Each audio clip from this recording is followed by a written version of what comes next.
Good morning. Good morning.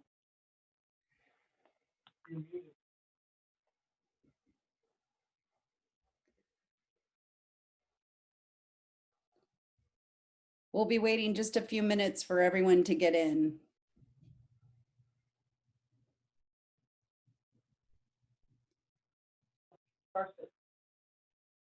Hey, Lisa, can you hear me?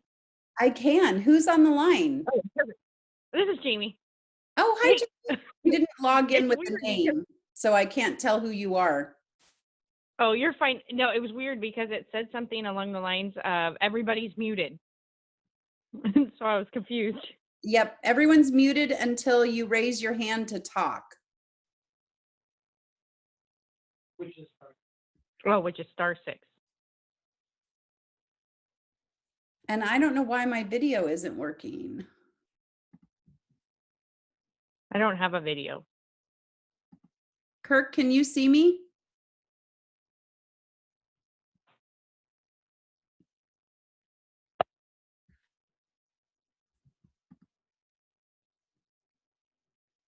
I can't see you.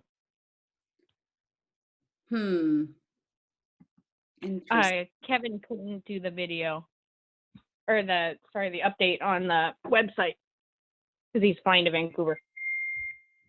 Okay. No worries. I'm trying to figure out where the video went.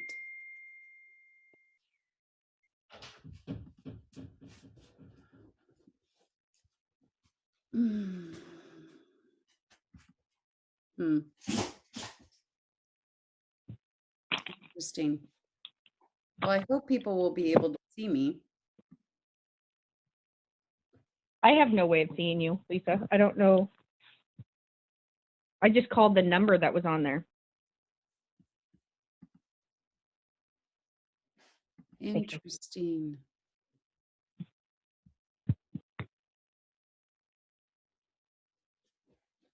Maybe I need to do it this way.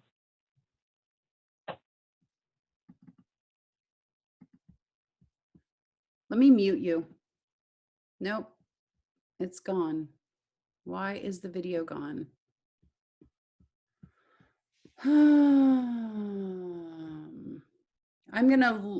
Let's all dial back in. No, I don't want to loot.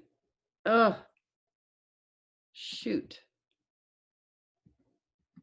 Joelle and I had it perfectly. I have you guys on mute, so hang on.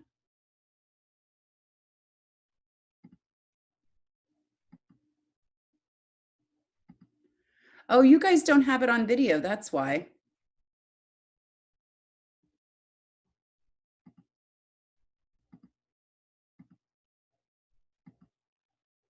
I think you guys chose audio. Yeah, I just called in. I'm going to do my laptop and see if I can get it through there. Okay.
Okay, we're starting, so go ahead.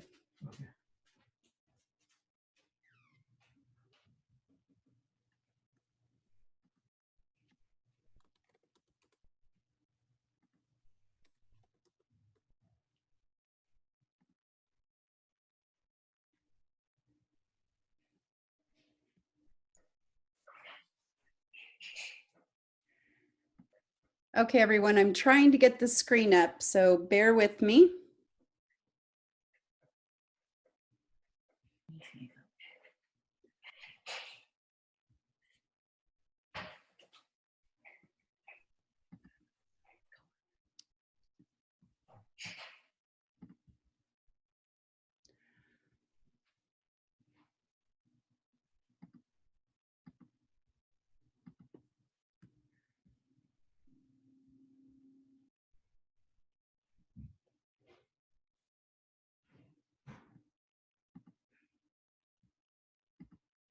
Hello?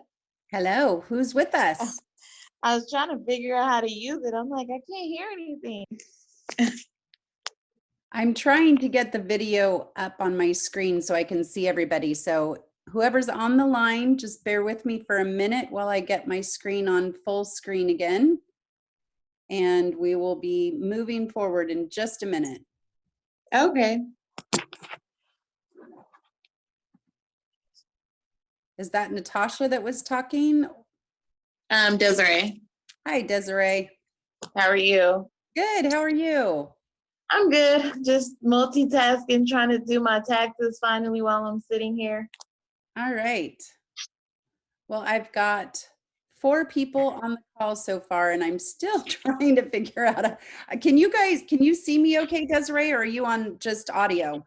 I can see you. Perfect. I'm trying to figure out how to get my screen big again, and I lost the ability here. So I'm working through this. I'll see if anyone else joins in with us. I think it'll be one of those things that people kind of pop in and out. Yeah, like slow trickles. Yes. All right. So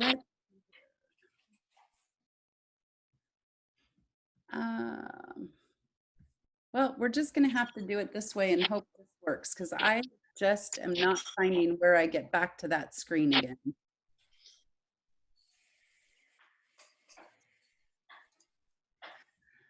So Natasha, can you hear me? I wonder does she have her mic unchecked, because that's what I have. Can you hear me? Oh, I can hear you. Yep. Okay, I muted me after I realized I was not muted. No, that's great. I can hear you. So we'll see who pops in with us. You guys are both here, Desiree, you and Natasha. We have Kirk on the line, who is our local Council 17 president for Portland and Medford. Where are you based, Natasha? I'm Seattle. Wonderful. And Joelle should be on shortly. Desiree, where are you based at? Spokane. Okay. And we also have Jamie Moore on, who is the vice president for Kirk's Council, for the Portland Medford Council. And then myself. Hi. Hello, everybody. Good morning. So Good morning. who has a question? I know you guys probably joined in to kind of listen, but is there anything that you wanted to inquire about, since you are the 2 on the line with us? I guess I just kind of wanted to know, do we know why the leaves are offered, but we can't necessarily use like our vacation for even partial of it so far? So there's 2 kinds of leaves that we're doing. We have 2 buckets. We have staffing reduction leaves and we have COVID-19 leaves. And depending on the leave, it depends on how your vacation and sick time usage play into it. So on the staffing reduction leave, they're trying to cut costs. So those are offered to individuals who have the ability to take the leave and supplement through other means. Unemployment is an option for that leave because it is a staffing reduction leave, and unemployment will be granted based on federal grant that was given. And part of that act the bill that they passed does have unemployment assurances in it. We don't know what those mean yet because they just started putting everything together now that it got signed. So we will be putting that information out as soon as we have it. What I have started to put together for everyone is a letter that International designed, and it will talk about, it is a staffing reduction. It is to help with the costs of the company. You did take the leave for that purpose, and that's the assurance that you'll need for that processing, as long as they follow all the guidelines that they've established for that program. So if you're on one of the company leave of absences, that's what the title of ours is, that is a staffing reduction leave, and that should qualify you for unemployment based on the unemployment rules in your state. But we believe all states will go ahead and grant those unemployment claims. If you're on one of the COVID-19 leaves, those have different pay components, and the only one that doesn't have pay is the voluntary quarantine leave of absence. And that one's a tricky one, because if your doctor or your video doctor, or for some reason you've been in quarantine other than your own, I want to just stay home for a couple of weeks and make sure I'm okay, that does have protection because it goes through an exposure quarantine leave, and that's your medical leave of absence. So it's kind of tricky which ones have pay and which ones don't, but the only one that doesn't have company pay in the COVID ones is that VQLOA. Does that answer your question? Yes. Okay, and we are still working to see if there's any ability to take pay on that leave, but our understanding is that's really the only one that doesn't have any guidelines to it whatsoever. I just want to be home for this 30 days, and that's why that one doesn't have pay involved. Okay. Okay. It's Natasha here. Just as a frequent company leave of absence taker over the last decade, I just want to mention that it was already set up, and it was set up to reduce staffing when we were overstaffed, just temporarily. And so it was built in a way to not have this catastrophe going on. So it wasn't intended for you to use your vacation money because it wasn't necessary. Like, they might add it later out of sympathy to those people, but this is a already in place thing for a long time. And so the ability to use your vacation wasn't a necessary thing for the company to do, where at this point, maybe they would consider that later. But previously it wasn't a thing that it was part of a company offered leave of absence. Got it. Thank you.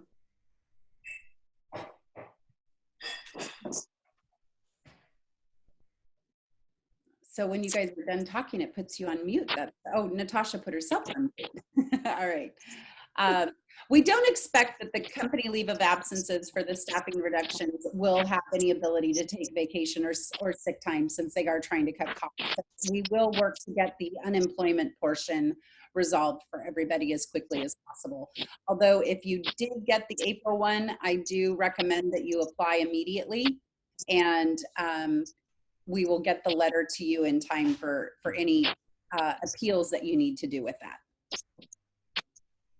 Although we don't expect that there will be an appeal. There's a real backlog in the unemployment system right now. It's going to be important to get those in soon and get that process started if you're on the April. Okay. And obviously it's too late to do the April one. The deadline passed, right? Yes, it did.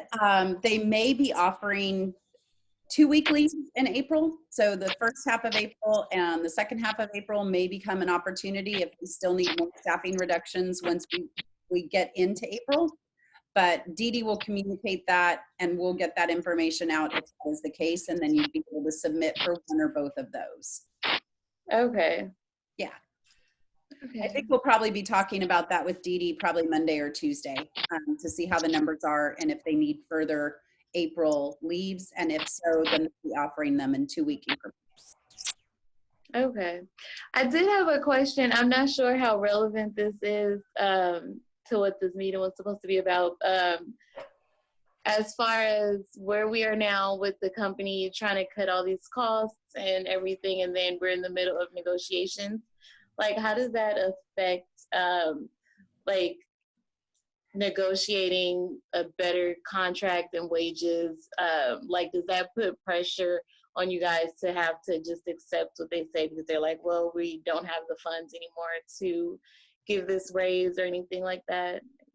Well, we had already reached agreement on the TA literally days or a day before this happened. So the TA is the TA the way that it stands now. We will hopefully be opening up ballots the second week of April, sometime after the 6th. And ballots will close, we are hoping, on the 23rd. That is really up in the air right now because of this happening and needing to get all of the paperwork sent to the international office so that they can get it all out to members. And there's a really tight timeline right now. So we've done the final language, which we communicated to you guys. We're working on final language. We have that. We have the TA signed by Dee Dee and myself.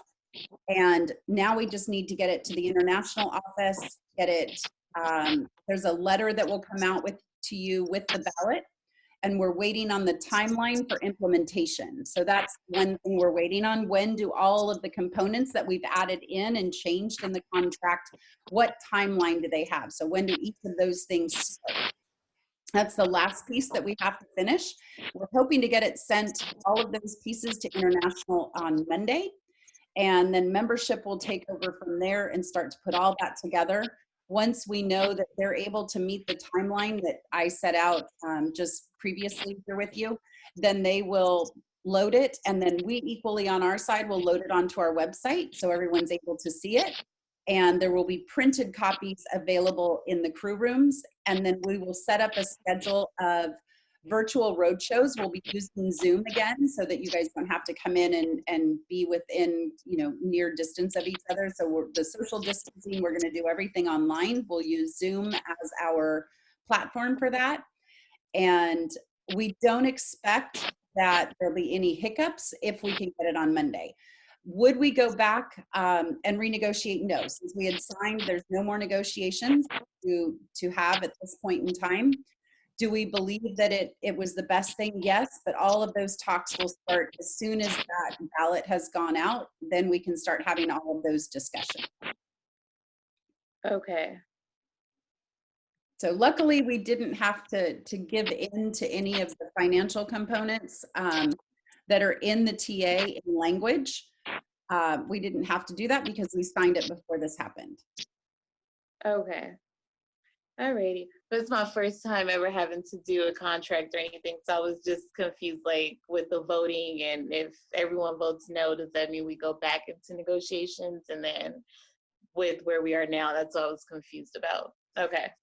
Yeah, I mean, that's definitely, that would be an issue. We are going to move forward in the best interest of flight attendants, believing this is the best TA that we were able to get from the company, and put that out and talk to the points that are in it and try to help educate what it means in this financial climate that we're in currently.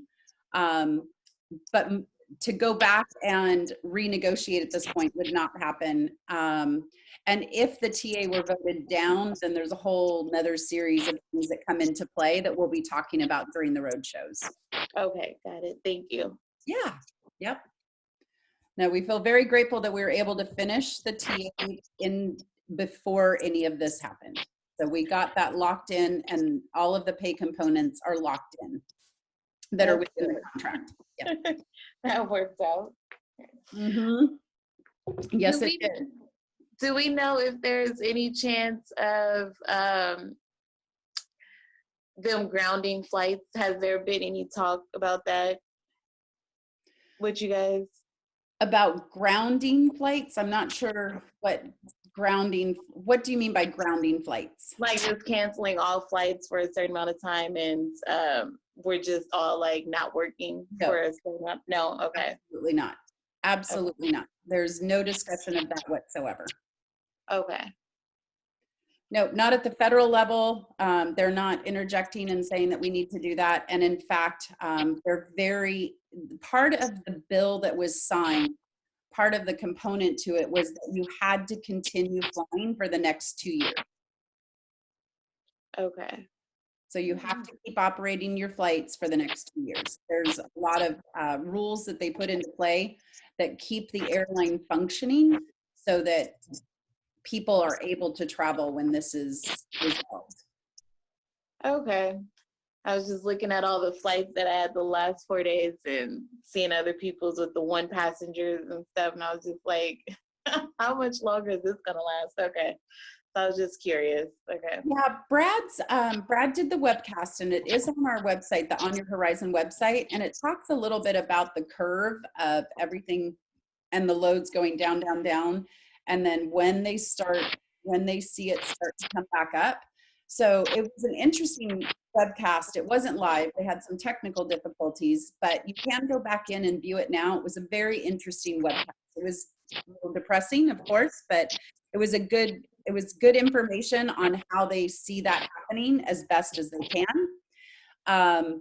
I think they're planning for April and May to be significantly reduced, and June they're kind of waiting to see if it's going to be even more reduced or if it's going to start to be a slow trickle back. And this plan is all built out through September with funding. So I think everyone who feels like they're experts in the field are predicting that by September, things should be more back to normal than they are up until September. So continue to go downhill for the next 30 days, slow, steady increase, and then hopefully by September, we're seeing a steady increase going forward. Okay. All right. Thank you. Yeah. Natasha, did you have any questions about the contract, the TA, or any of that? Or any No, I'm excited to vote yes, regardless of what it says, because I don't like the idea of renegotiating in a recession/depression. Yes. Well, good point, Natasha. I hope you join us on our roadshow virtual webcast, because I think although we don't want anyone to feel forced into signing a TA, that's never a position that we take. It's a very individual decision for a lot of different reasons, very personal. Right. But you're correct. The point you raise is 100% valid. We are in a more difficult economic situation than we were after 9/11. And certainly there were no new contracts that were getting any improvements from a financial perspective after 9/11. So, Right. Yeah, I feel really lucky with the timing of it all. yep. I guess I had a little question about the unemployment. That in general, that's based on your previous months of work. And since I rarely work, being on unemployment really wouldn't pay me anything. It's based on your highest quarter in the last 3 years. And I can't remember how they pick it, but it used to be your highest quarter in the number of years that they have. I can't remember if it's the last 3 years or the last year or the last 2 years. That part I can't remember, but it is the highest quarter out of that. So are you a part-time worker? Yeah, I've been on leave for a few years, and then I do part-time and then sell my trips. So I don't have any FMLA hour, just no hours. So I think they're doing a minimum amount that they'll be granting for this unemployment period of time. And I believe it was $600. I can't remember if that's exactly. Okay. It changed so many times at the end. And it's so full, but we'll be getting a bulleted sheet, I hope, from the international office sometime in the next week or two that will have some of those, quick highlights captured for everybody. Okay, great. Yep. But I think they were going to do a minimum amount that they would pay out for the unemployment claim. So that may help you in your situation. Okay. Well, I don't see more. Oh, let's see if there's any more. Let me go down here. Oh, we have Heidi who joined us. Let me unmute Heidi. Hi, Heidi. How are you?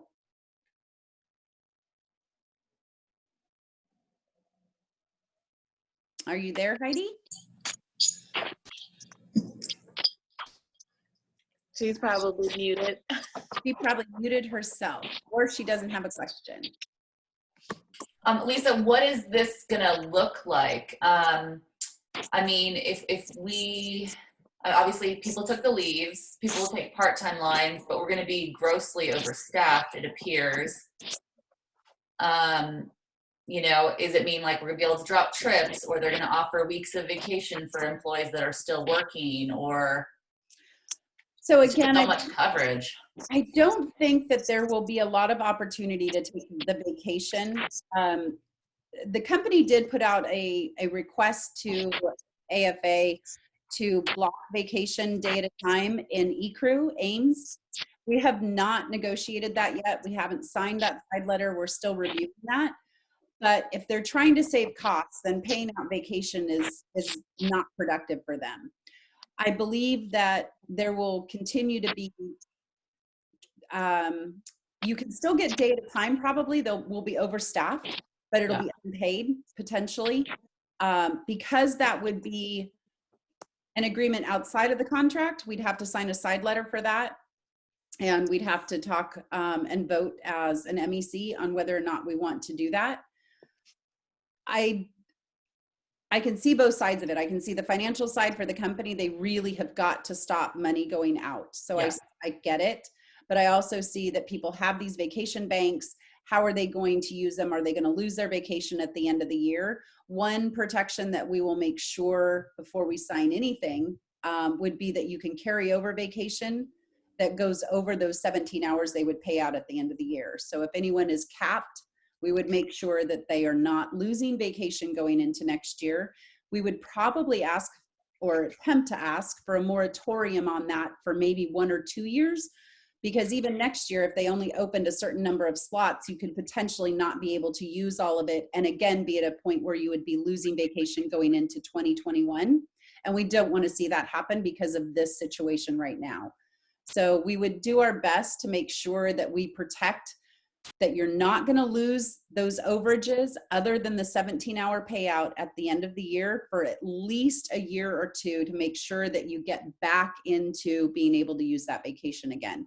But I don't expect that we would see vacation drops for the next couple of months.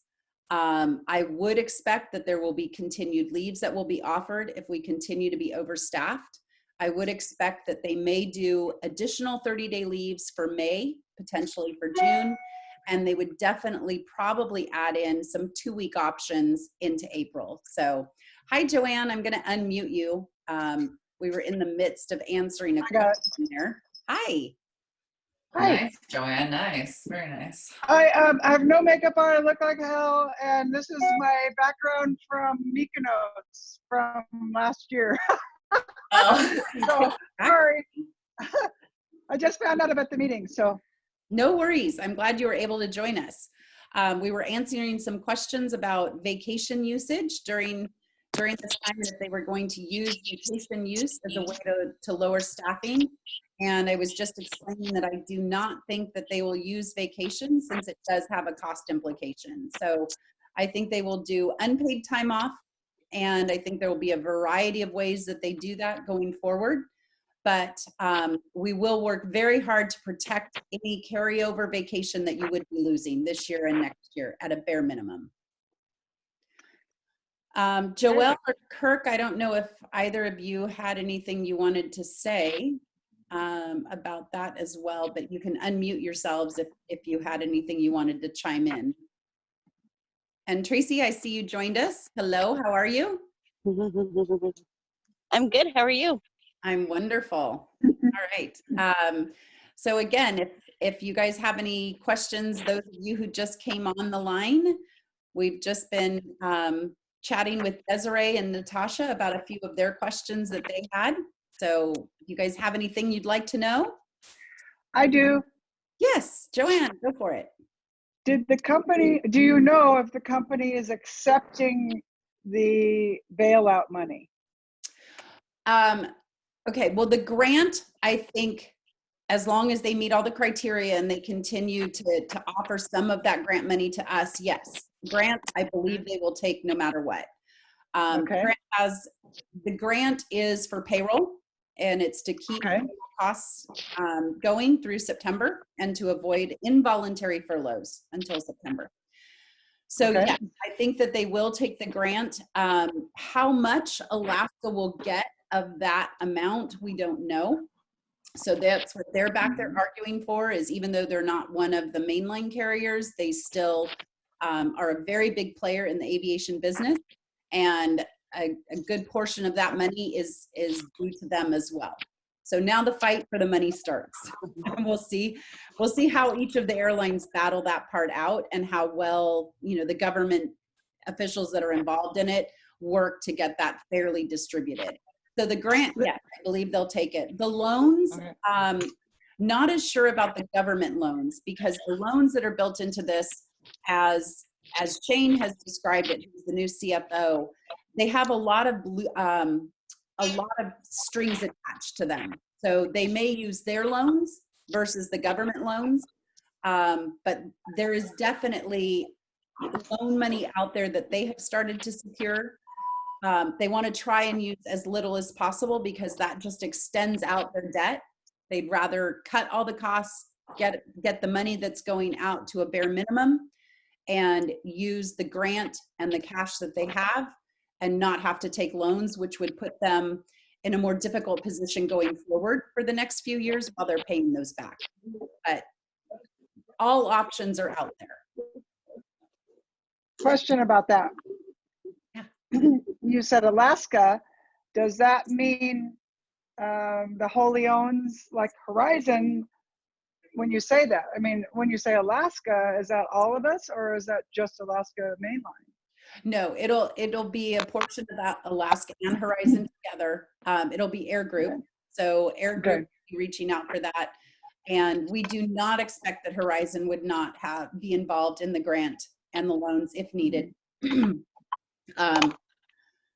We don't know what portion Horizon would get. Of the portion Alaska gets, what portion would Horizon get? Those specifics we don't know. But I expect that Shane will continue to put out that information to employees as that starts over the next couple of weeks. So Horizon is expected to continue to be funded and to keep operating at the level that, you know, the drop down level, but still to continue to operate.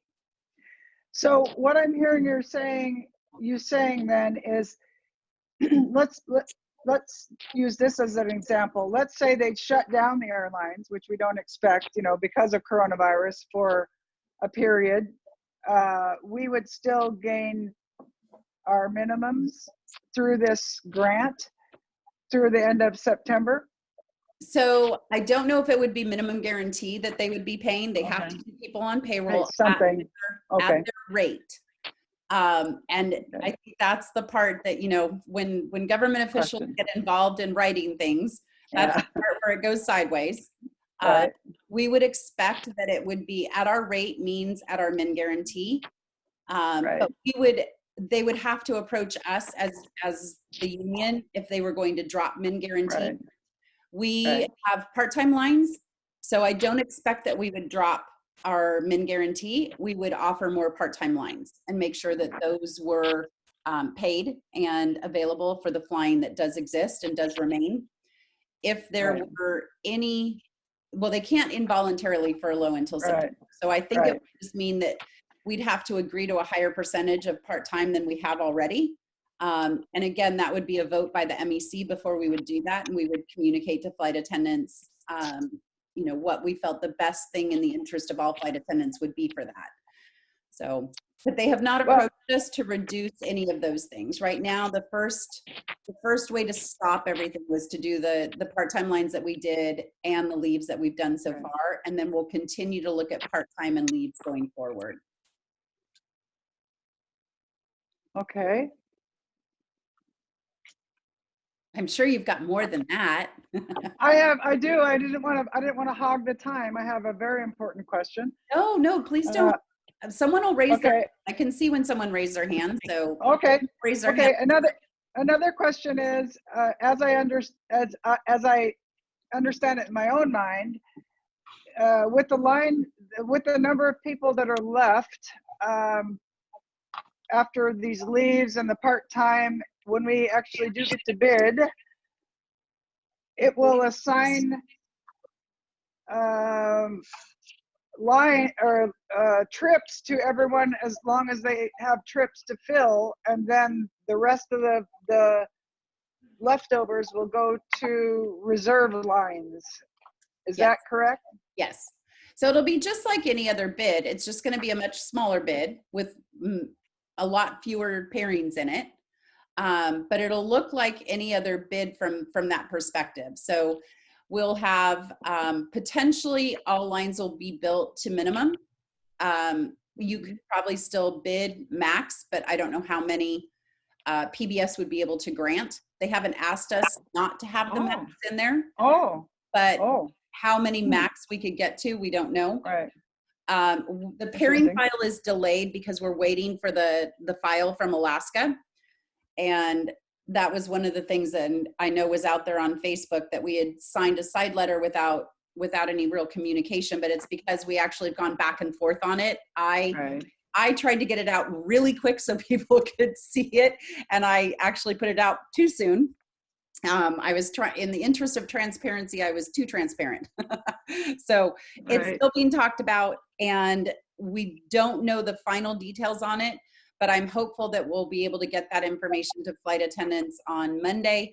I'm pretty confident saying what I think it's going to be, because it's really a technicality at this point.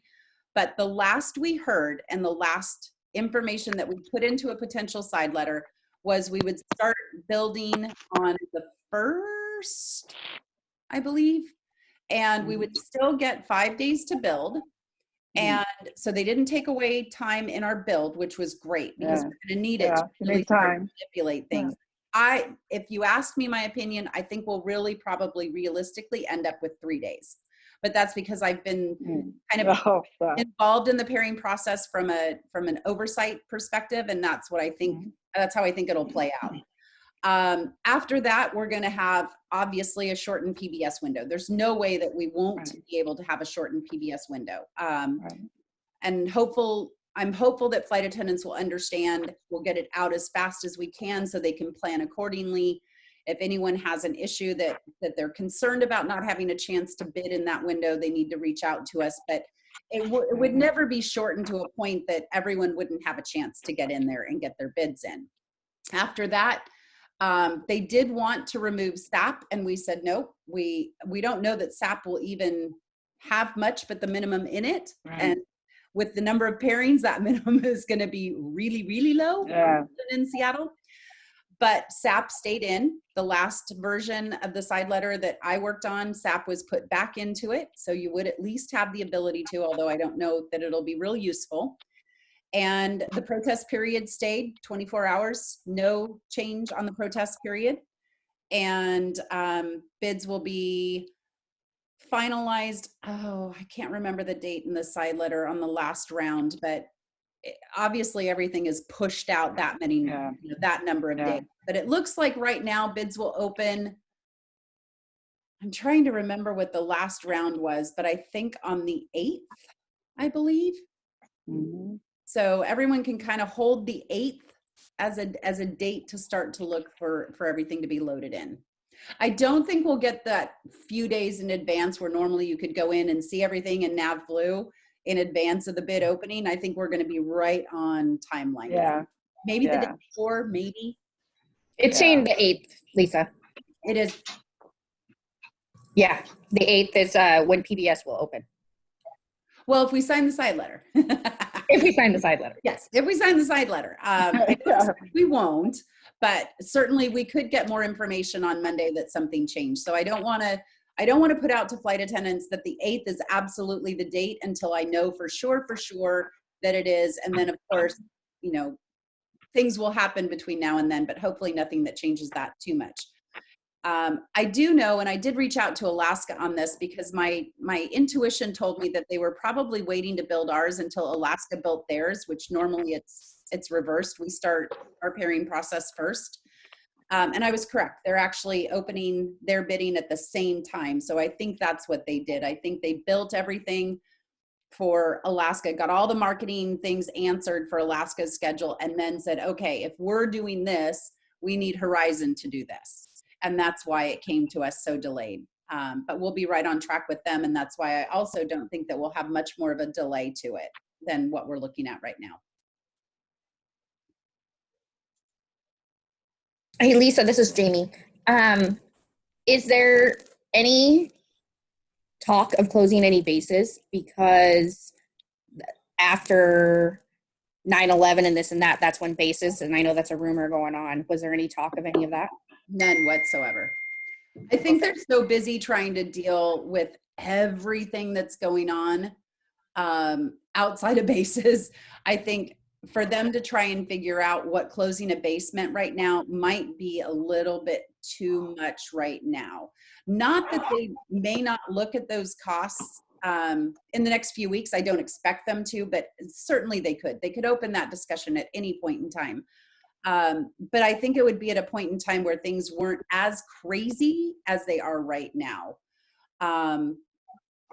So I think they're just going to do the leaves. They have asked the airports to hold off on paying any rents in any of the airports for a period. I think they said almost up to 90 days in some of them. So they're really working with those airports that we have our bases in to really cut costs. And I think they're going to push off any rents that are due and any expenses that are due with that. The airports are going to be understanding. They want to keep the contracts. So I think that they have some wiggle room in there, that they don't have to actually capture that cost savings right this second. And they can make that decision in 3 to 6 months.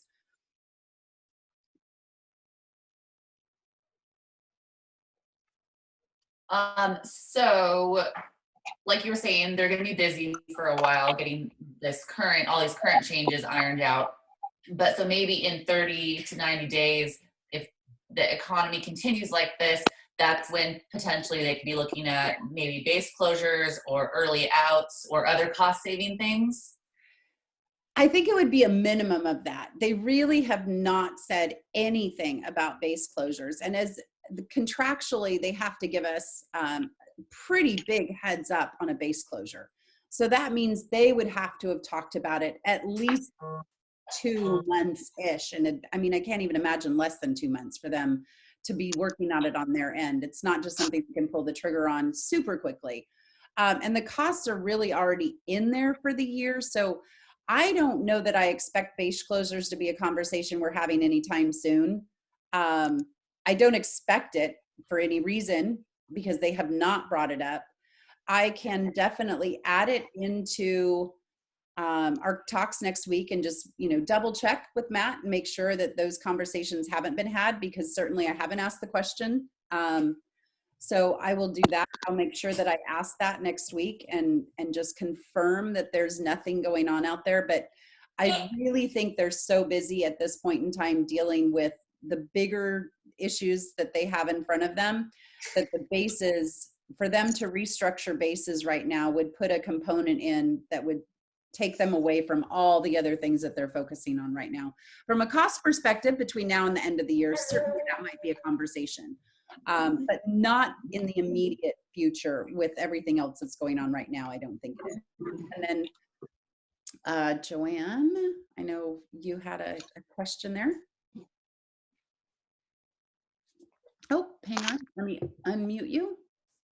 Let's see. There you go. Okay, there we go. Is there any talk of oddball restrictions as we move forward, like no trip trades with other flight attendants or that type of thing? They haven't approached us for anything like that, no. Again, they did approach us about no vacation day at a time in eCrew, but we have not agreed to that yet. Okay. I sent out a confirmation to Jamie, who works on our Ames side for the union. She's our volunteer who does Ames work. Asked her to confirm with our contact at the company that they were not blocking vacation yet, and we were told they are not. So I will ask for a screenshot. My next step is to get a screenshot from them that shows vacation is still turned on, and hold them to that until we're able to negotiate what that looks like. So I don't expect trades would be impacted. I mean, we have contractual language that allows for trades. So trades between flight attendants should remain. I know there was an issue that Jamie and I were talking about yesterday with a trip that was in pre-cancel. So it was still in the pre-cancel stage. And that flight attendant was not able to trade with a trip that was in open time because of the pre-cancel component. My feeling on that may be different than Kirk's. He's one of our MEC grievance chairs, but I think that violates language potentially, because if you're trying to trade same days for same days, that trade should go through. So we need to talk about that on Monday and figure out, Kirk needs to help me understand if I'm right about that or if I'm living in a dream world.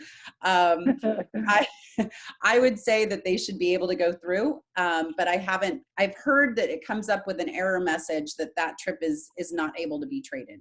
So that's one of the things we will be working on next week.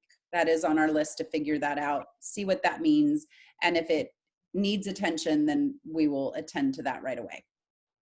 To me, it seems kind of like a benefit to be able to do that for a line holder to pick up a fully formed trip, and then the company left over with the bits and pieces to create it however they want. Absolutely. I couldn't agree with you more, Natasha. And I will say, I agree with you 100%. And that's how I see it.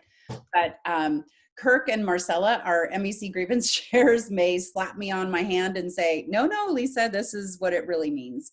Okay. So I'll be talking with them more tomorrow to find out what that really does mean. Hey, and Lisa, on that note, so what is this process of that they're using to pre-cancel the flights? Because what I've heard is that they're doing it the night prior. Is there not like a actual, like, straight across the board pre-cancel list, or is it really the night prior? Because that's going to affect all of our daily life schedules. Well, they pre-cancel the night prior. That's when they do the pre-cancels. So pre-cancel by definition is something that they've historically always done the night prior. I don't know that they've ever done them further out than that. Somebody who went through the pilot shortage and may have seen them pre-cancel a little bit more than, I'm sure they have pre-canceled, but the general rule is that they're trying to do those the night prior to those flights.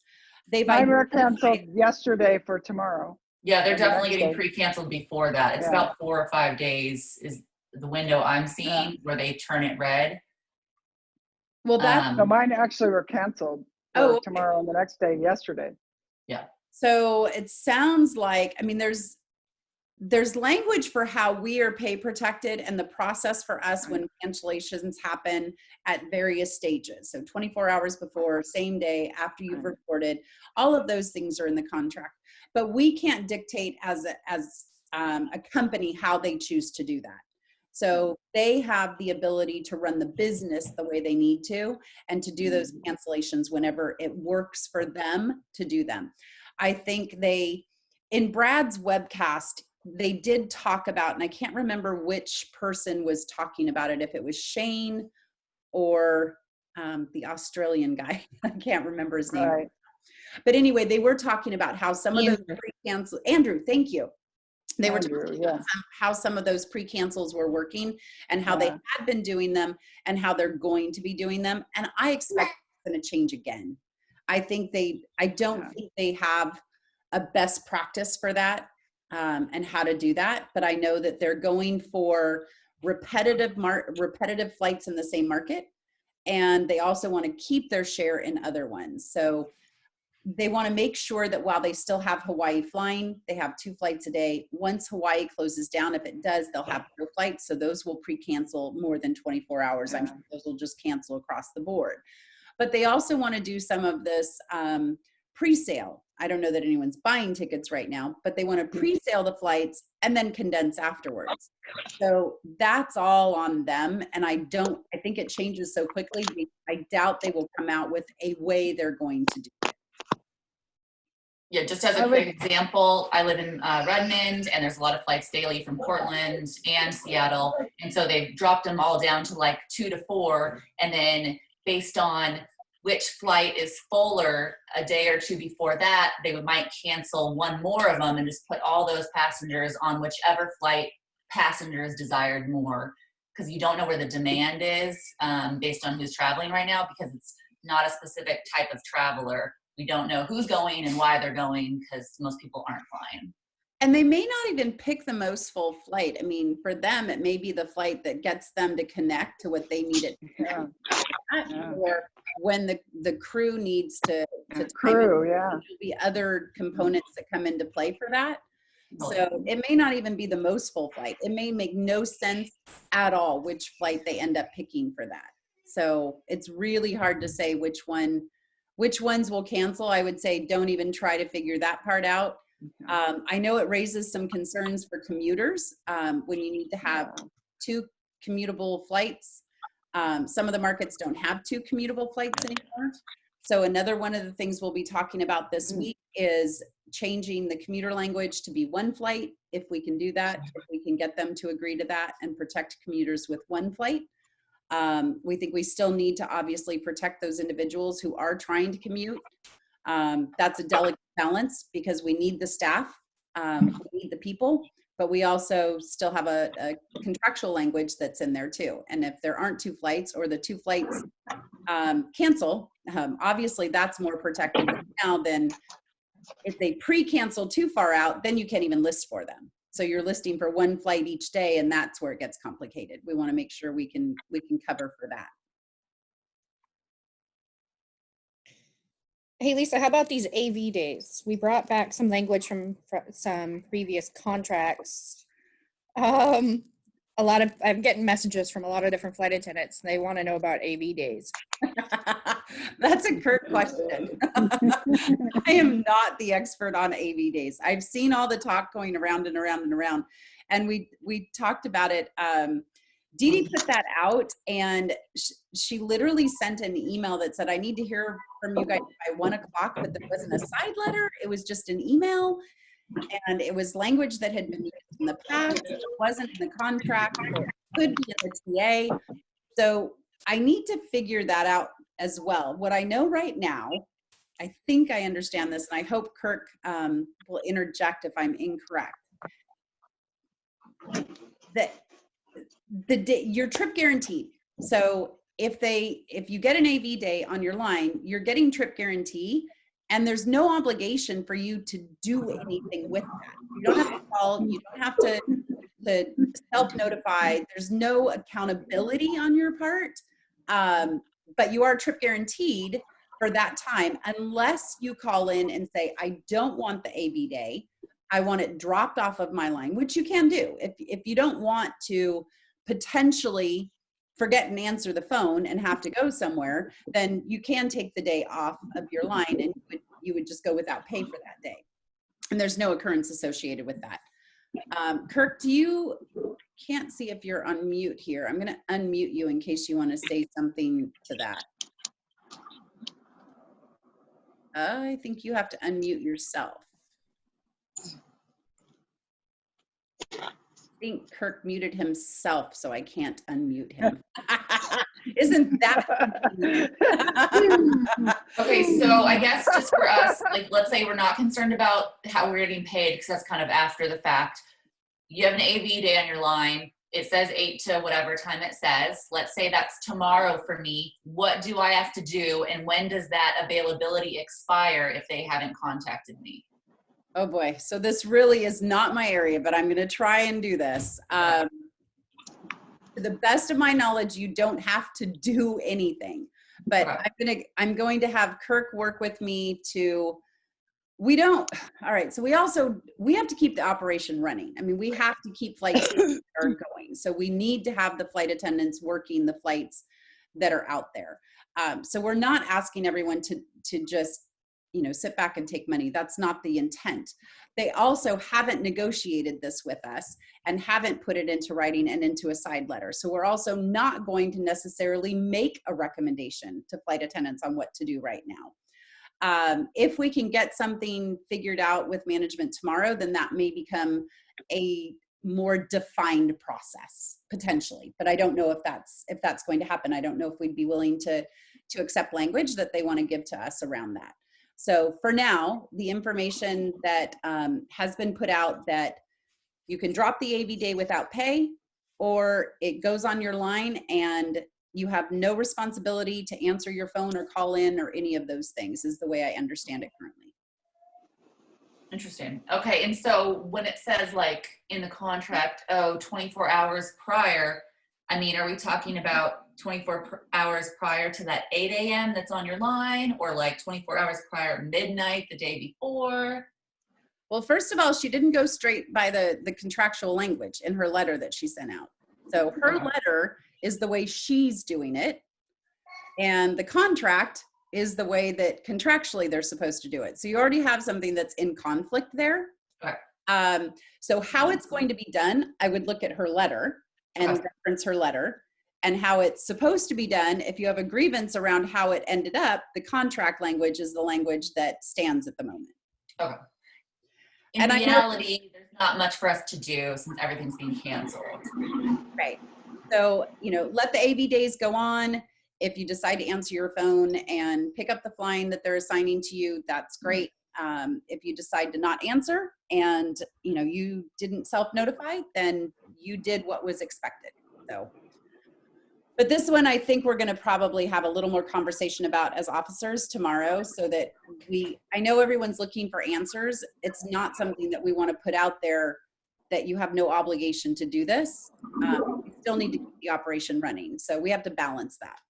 Okay, and then because this is like the beginning of it, this week or two, it's really, I feel like, going to be a little bit crazy with AV days. Maybe in a week or two after you guys have come to more of a decision, later in the month of April, there might be more, I don't know, appropriate guidance, or we might need the AV days, we might be working because people have taken leaves and we don't have as much coverage as we have today. Right. So I think we'll only continue to have more coverage because we'll only continue to have more flights dropped and more available flight attendants. Oh, you're right. That Yeah. makes sense. But AV days, you have to look at both. You have to look at the contract and you have to look at Dee Dee's letter for right now. The letter's how she's going to operate it until such time that we interject ourselves and say that's not contractual language. We need to decide that soon, how we're going to handle AV days. If we're going to do anything, we don't know that we are. We may just let her have the letter and we have the contract and we grieve it. If a discipline issue comes up, there haven't been any issues that I've heard of yet. I think somebody would have absolutely jumped onto one of the Facebook pages if there had been any discipline talked about even. So I'm sure we'll hear about that when it happens. But I think AV days are one of those things that a little more information may be coming, or we may just leave it the way it is. Okay. What is the same is the same protection given to a trip that you, not a split trip, but a trip you picked up from a flight attendant versus open time? Once a trip is on your line, I think a trip is on your line, but I guess I'd have to pull the contract out and really read that. Because I remember in maybe the olden days, if you pick it up, it's outside min guarantee, but if you pick it up from the company, it's included in your min guarantee. And then, so who knows? We'll see what happens. That one, I would have to defer to Kirk to answer that one. He's still muted, so he's not coming off mute. Not talking. Kirk is not talking on our podcast today. He is listening only. But those questions are really good questions. Email to the local president. Equally, someone's not on mute. They're walking around. Maybe Joanne. I'm going to mute you, Joanne. I'll unmute you in a second for a question. Oh, maybe Tracy. Mute Tracy. Oh, Tracy? Tracy, I'm hitting you. That worked. It was Tracy who was moving around. And Joanne had a question. I'm not trying to avoid the question for AV days. It's probably the most complicated issue that's out there right now. And I understand how frustrating it is to not know exactly literally what you're supposed to do from 1 minute to the next. I hear you. I just don't want to answer something that is in conflict right now with what's out there from an email and what's out there in the contract, which is we removed them. But I don't want to answer something without having all the information. And right now the email is out there. That's how it's operating. And if you are in disagreement with how it was handled for you, definitely file a grievance, and definitely on these types of things, reach out to your local presidents and get their assistance, get their advice, reach out to the grievance committee, get their advice and their assistance when you feel like something has been handled incorrectly or in violation of the contract. Those are your main resources for information. Facebook, the QX AFA is not a resource. That is not a place to go to get an answer from your officers. We're all available to you. I'll try and do a few more things like this. I think Kirk and Joelle may try and have some office hours, potentially. I don't know what their days look like since we haven't checked in over the weekend, but we'll try and make ourselves available for questions. But email, text messaging, and phone calls. 3 best ways to get an official answer to the best of our knowledge. That's the way to get the information. So go ahead, Joanne, with your question. Okay, so we got an email yesterday, I think it was from Gary Beck, telling us to stay home when we're sick. Yeah, And saw that. and we got, yeah, and you know, of course, we've got these 10 occurrence thing going on. So, you know, if you wake up unsure, if you're, you know, it's like, you know, this whole thing is, I don't know if I wake up feeling badly, if it's coronavirus, you know what I mean? So you've got this whole, it's like this whole 10-day thing going on, and this thing from, you know, the company saying don't come to work sick. Well, of course we don't want anybody to come to work with coronavirus, but you don't know that when you wake up with a few of these symptoms the first couple of days. You know, I don't know. It comes on quickly from what I understand, but how, you know, what are your thoughts on that? I know you don't know the answer to this, but what are your thoughts? Well, when I saw the email, I thought we should just make a Gary leave and put that out there for everyone so that everyone can just apply for the Gary leave of absence for his directive.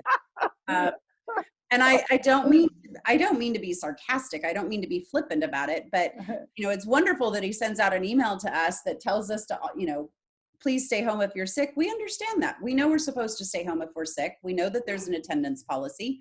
Right now, I think you have protection from all of the variety of COVID leaves that you would be able to protect yourself from any discipline if you had the symptoms that people are concerned about. Have gotten the ability for people to wear masks while they're at work if they want to. We recognize that those masks are not necessarily protecting them, but if you are sick, it is supposed to protect other people from your illness.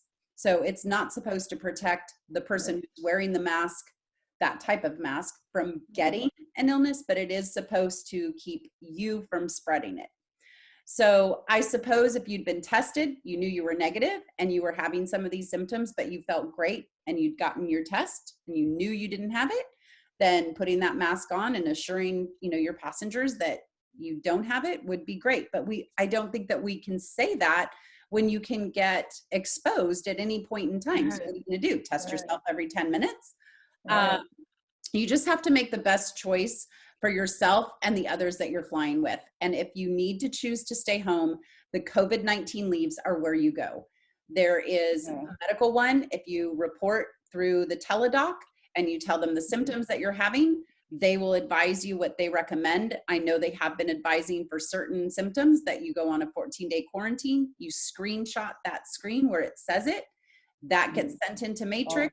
It's a bit of a hassle because there are so many coming in, and so that, you know, they're denying, and then we have to grab it back and get it pushed through again. So I would recommend, if you do submit and they put you into that voluntary leave, even though you know that you were told to quarantine by your doctor, let us know and we will continue to push those from our end as well.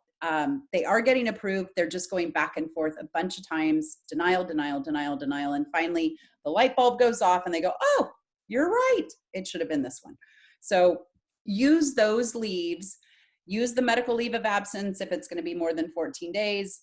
Use the non-workplace exposure leave if you have a doctor that is recommending that you self-quarantine. The voluntary quarantine leave is only if you have no one telling you you should be home. You just feel like your family member or yourself needs to take extra care and a physician is not recommending that for you.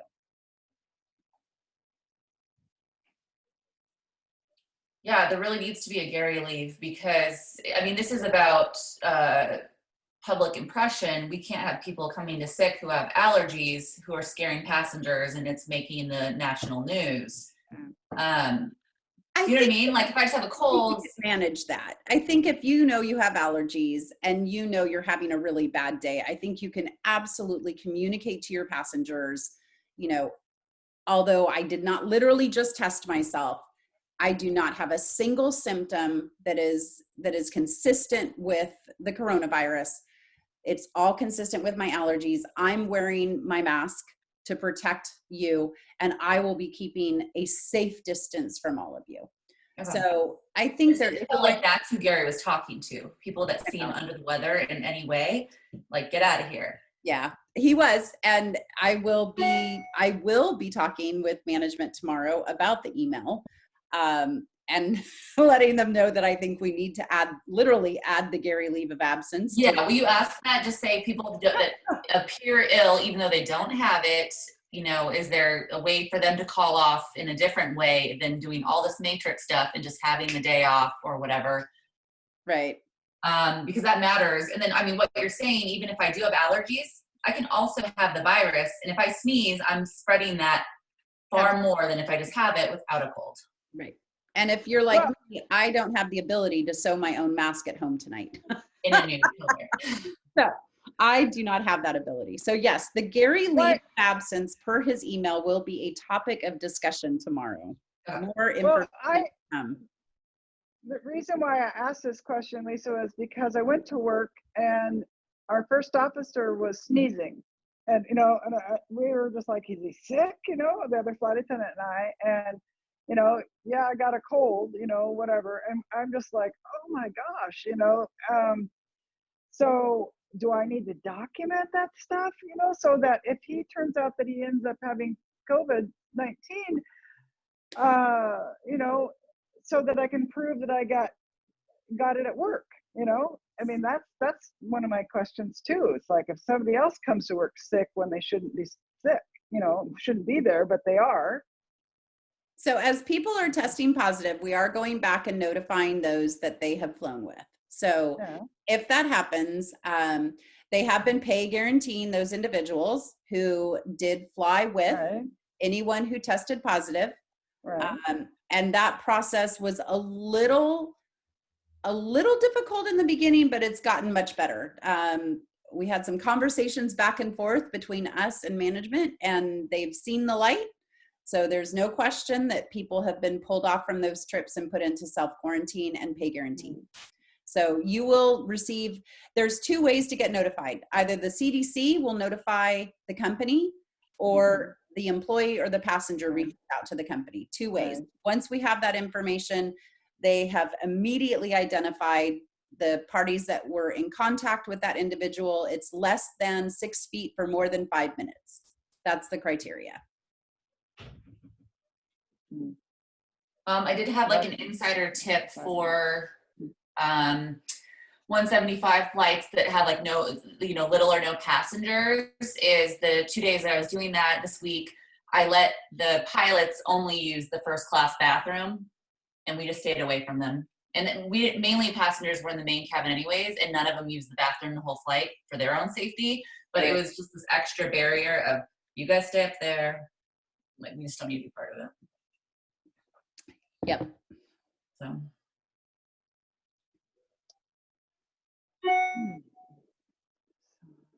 Any other questions? Tracy, you joined us. Did you have any questions? I'll assume not if you leave yourself on mute, but if you had a question, please feel free to chime in. I guess I do have one question because I came in kind of late.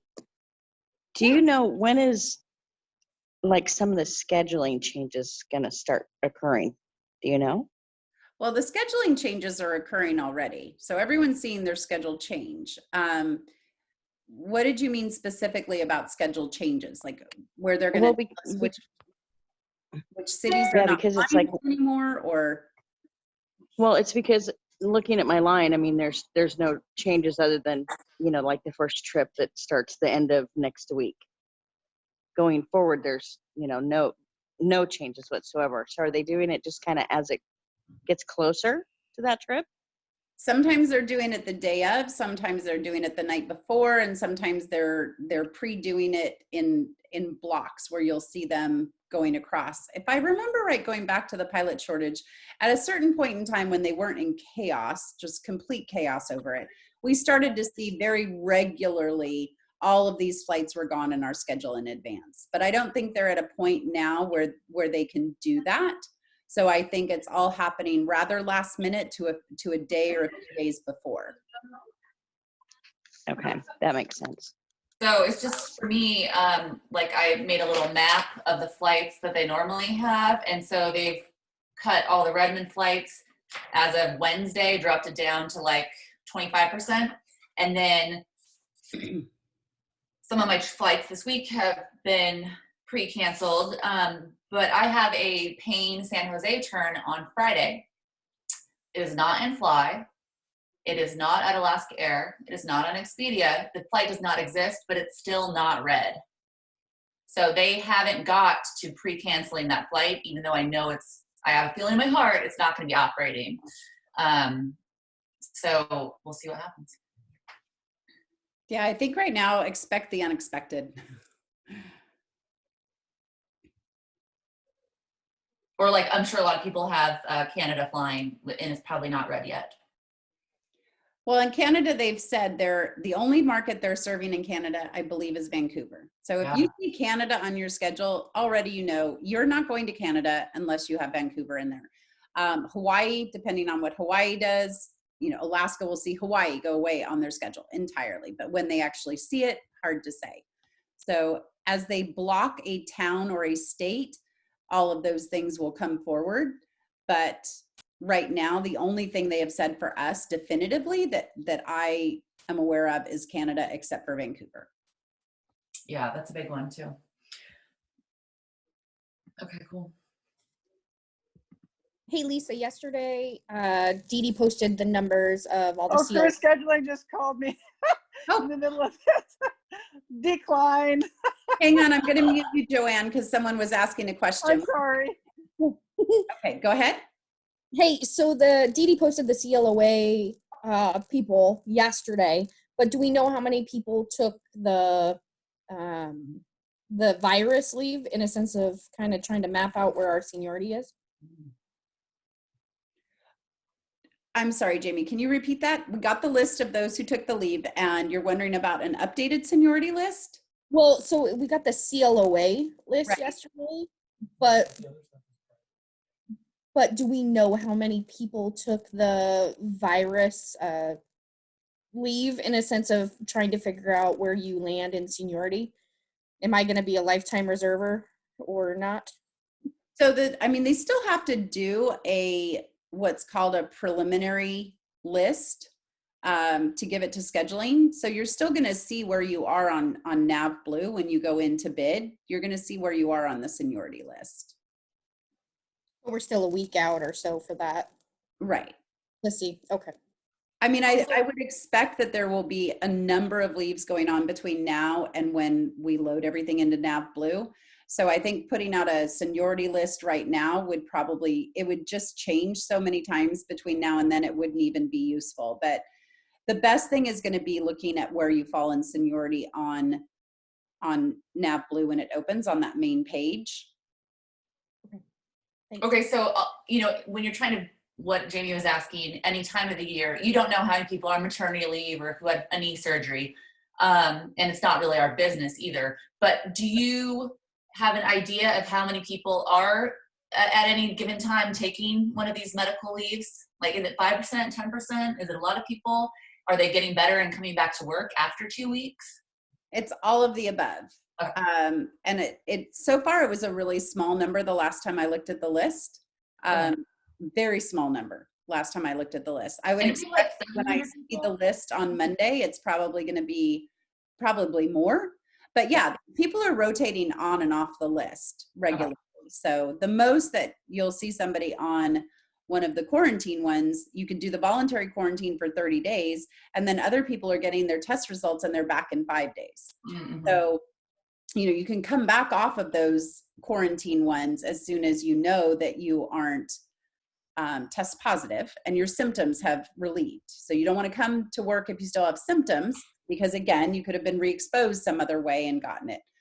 So But no, to actually be able to plan that far in advance for yourself of where you're going to sit on the seniority list, I think I would have to say that'll be difficult to do for the next bid. Definitely this one for May. Maybe you'll have a little bit better way to gauge for June, depending on how our numbers for the virus continue. If we continue to see these numbers skyrocket, I think it'll be very difficult again to know where you're going to sit on that list. And honestly, people may come off of the seniority list and come off of bidding while we're bidding. So I think it'll be really hard for that piece, for that one thing you're trying to solve for, I think you will not be able to do that. However, once NavBlue is open and it says what percentage you are and it says how many anticipated lines there are, you can feel pretty confident in, where you'd sit reserve wise based on those numbers, or you would know, that you wouldn't get a line, because those people. You might know that. You might be able to tell that in the smaller bases. In the bigger bases, I guess it just depends on how many people might put in a leave above you or below. I mean, it really is going to depend on what happens on a day-to-day basis while that bid is open before they finalize. If someone is in a position where they're really wondering if they're going to be on reserve, they need to make sure that they protect that reserve bid just in case. So I think if there's any question in your mind that you could potentially fall into reserve, protect that reserve bid and then do your bid as well. But make sure you're protecting both of those things to the best of your ability, just to be sure. I mean, if we will make sure that it was done correctly and that reserve was applied correctly and lines were applied correctly. If someone should have been off the list and was able to bid and they weren't able to, we will work to make sure that person's made whole that was either not given a line or given a line either way. So we'll try to make sure that those things are adhered to, but there are so many things that are changing so regularly. I think you need to protect yourself, get all bids in that you need to get in. And then if you see a discrepancy when the bid is awarded, that's why we have the protest period. Make sure you put that date on your calendar. Make sure you're looking that over. That's going to be the most important date for everybody, is that protest period date.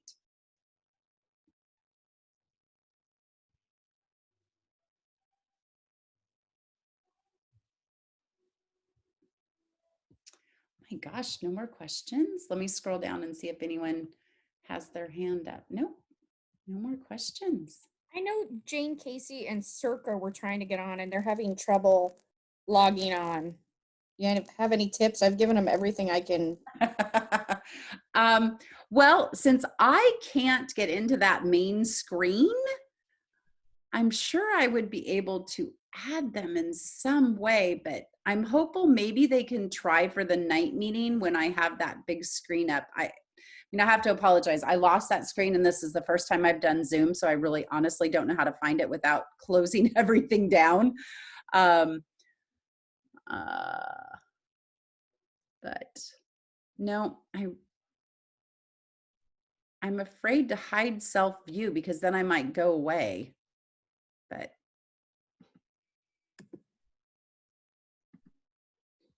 no, I really do. Unfortunately, I'm not technically savvy in Zoom, so I don't, but I would ask them, first of all, there's a recording of this call, or of our webcast. So I will be getting the webcast posted so everyone can see it and see the answers to the questions. So they'll be able to do that. And secondly, we have tonight's session from 6:30 to 8.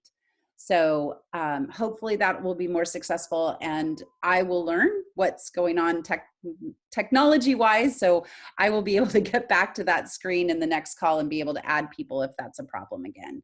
So I'm sorry I don't have a better answer, Jamie, but it really is literally my first time doing this and I am at a loss on how to get back to that main screen. You're good. We'll figure it out. We will. Especially since this is how we're going to do road shows and cruise sits. We will definitely have to figure it out. I just don't want to play around with it too much while I have all of you on the line. I'd rather concentrate on what's going on here than try to figure that answer out and then lose everybody. I'm sure it's really easy, but so far I haven't found it. Question, yeah. Or maybe suggestion. In this time of quarantine, stay inside type of thing.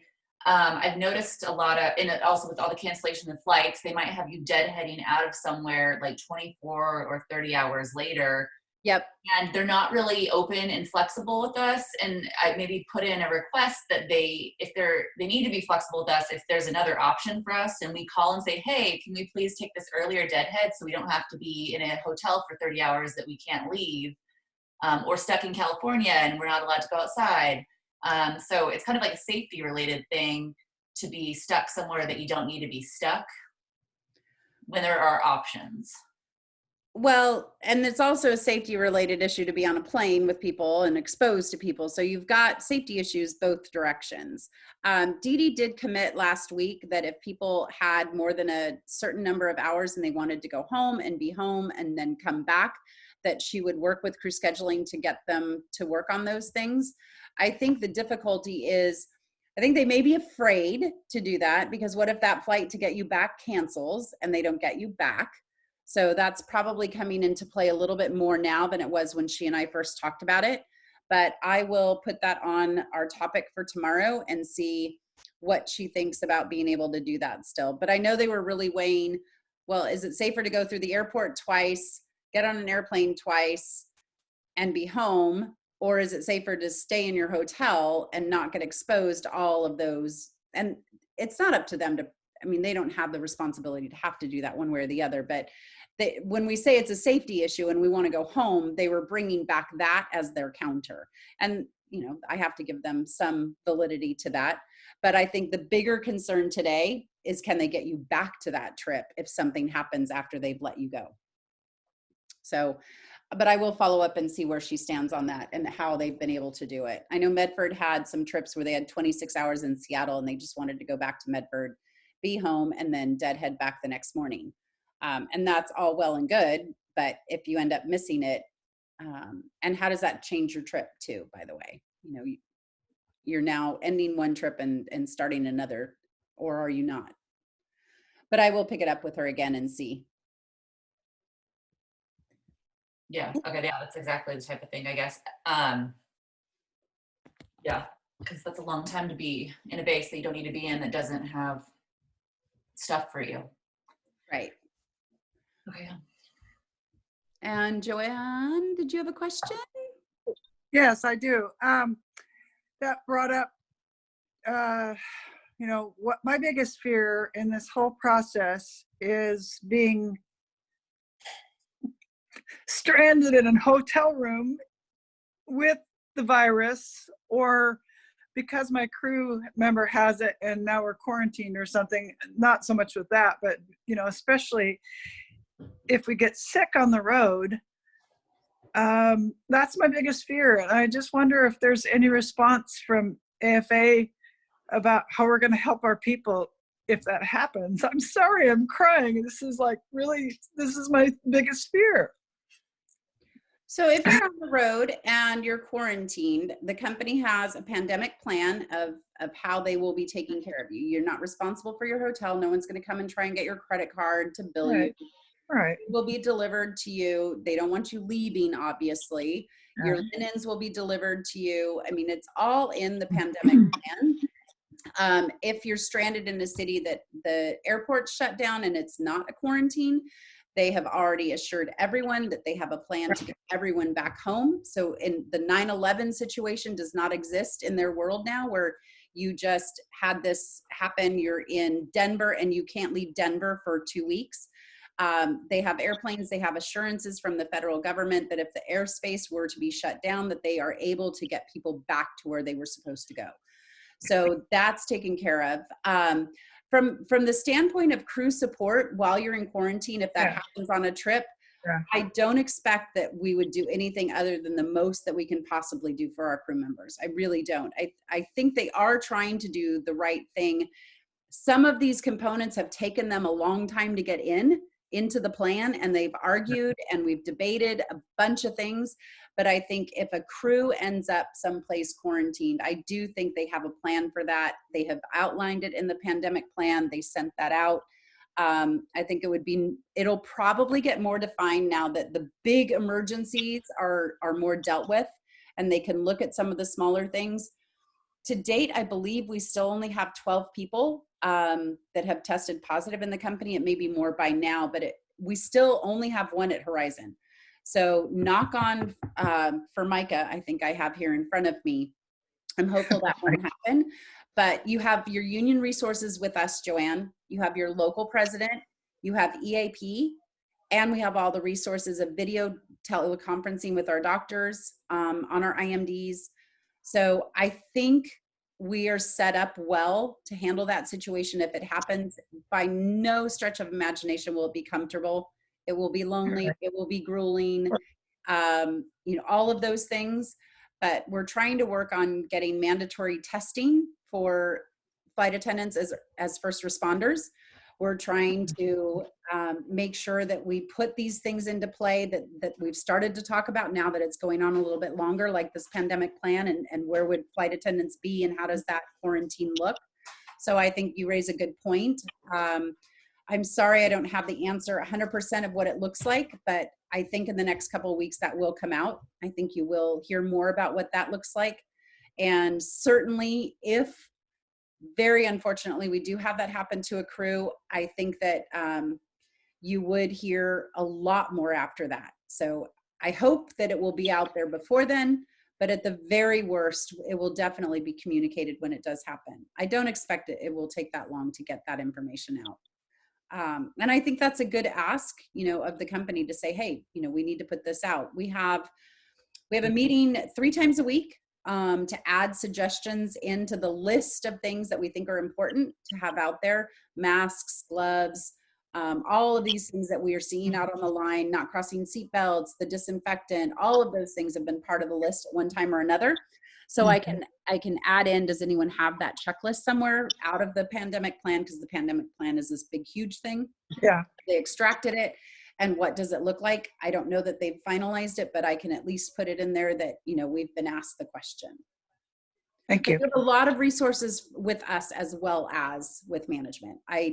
It would be devastating and difficult, and it's a scary thing that it could happen, but I know that our team would be pushing management to do the right thing in all of those areas. And I know our team would be there for you. And I know EAP equally would be there.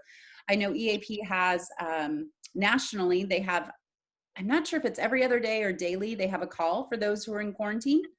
So Heather Healy back at the international office has set that up. So there's a resource where people are able to talk to each other that are going through this. So that resource would be available as well. Thank you. You're welcome. Could we then suggest to management that as these hotspots emerge and maybe someone over 55 or 60 is flying to one of those places, like on an overnight, maybe they would have more ability to switch trips with scheduling? I mean, if there's open trips, you should still be able to switch your trip, and you definitely have to take care of yourself. But if you're over 55 and you see where you're going and you know that in advance, it would probably be a good thing for you to look at those leaves. And if your doctor feels like you shouldn't be going, be put on a leave. Okay. You protect yourself. Protect yourself first. And we have the protections now. There's no discipline. There's no points associated. We don't have points, but there's nothing associated with these leaves. So if your physician feels that you're in a high risk category and there's a city that at some point in time closes down, you know, you can't go there, then you need to work with your doctor and put yourself on a leave. Okay.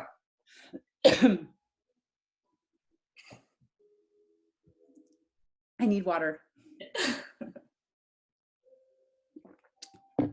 Lisa, I'm getting a lot of probationary flight attendant questions, and I know that the virus leaves are covering probation flight attendants. Yeah. But they are nervous about their attendance. If they get called in to management about their attendance, what should we be as line holders talking? I don't know if anybody's on probation on this call, but what should we be telling them? Well, I would tell them that they put in writing there is no discipline that will occur from these. So if they are using one of these leaves, there is no discipline for a probationary flight attendant. They've also allowed probationary flight attendants to use all of them. The MLOA, they were always eligible to use. But, you know, obviously you didn't have as much ability as a probationary flight attendant to take leaves. But you now can even bid part-time for probationary flight attendants. So they're open to making the probationary flight attendants feel more assured on a regular basis as we go through this. So my answer would be that every one of those leaves says if you are on one of them, there is no discipline. That is the assurance right there. And if something comes up, then they need to reach out to a grievance rep or their local president, let them know that they've been called in for discipline, and have someone attend that meeting with them.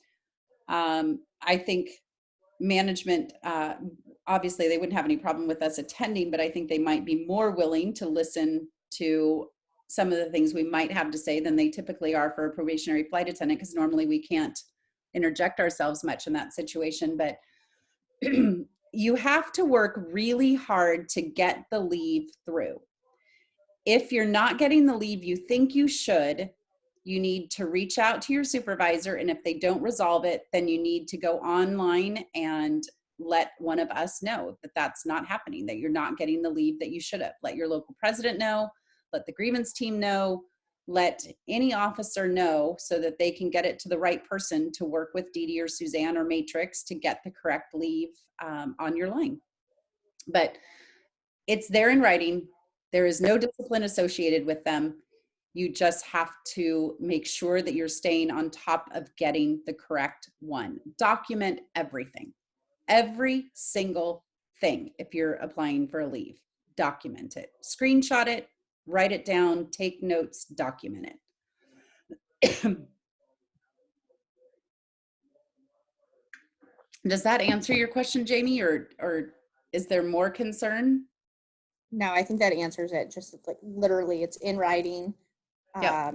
They can't be in trouble, but the process is go through Matrix no matter what, right? They have to go to the doctor to have the Matrix paper, or at least meet with a doctor.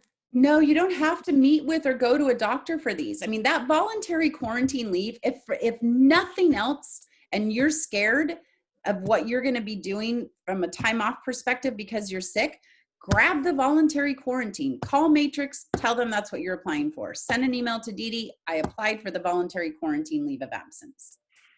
That's an across the board. If you're sick and you shouldn't be flying and you think you have symptoms of this virus, that is an automatic. If you have a medical condition that's going to be 14 days or more, then apply for the medical leave of absence. You qualify as a probationary flight attendant, submit through Matrix, apply for it. If you feel like you have symptoms, you can use our teledoc. They video chat with you, and right on the screen it says quarantine for 14 days if that's what they recommend. No test advised, quarantine for 14 days. Hang on one second, I need to close the door here. There's some noise in the background. I'll be right back.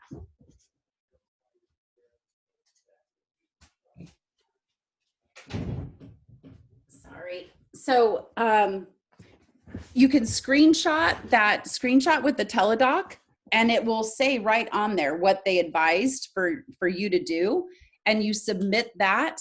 And if Matrix isn't putting it through, then you reach out to Dee Dee, who is the person who's running the leaves for this, and copy one of us in. Copy in your local president so that they're in the know the whole time that you're doing it.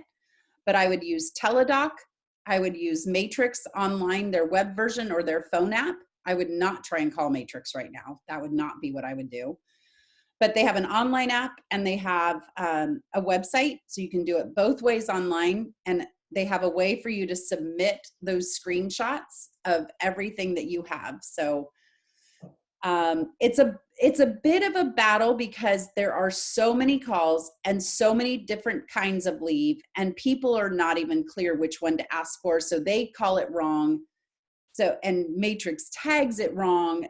There's errors going on in all areas of it. So it's just going to be one of those things that you have to reach out to somebody, Dee Dee being the first person, If that doesn't resolve it, one of your local officers being the second and continuing to push that through. So you really have to advocate for yourself right now on these leaves. Thank you. Uh-huh. I really do feel very, I mean, unless you're uncontactable, no show, you know, those big things, if you're probationary, yes, you're still going to have a problem. But I don't think that if you have symptoms and if you're staying in touch with your doctor and if your doctor's recommending that you quarantine, that there will be any issue for probationary flight attendants. I don't see that happening. It's just maybe a battle getting the right leave. In regards to the company leaves of absence that it seems like will not be going away for a long time.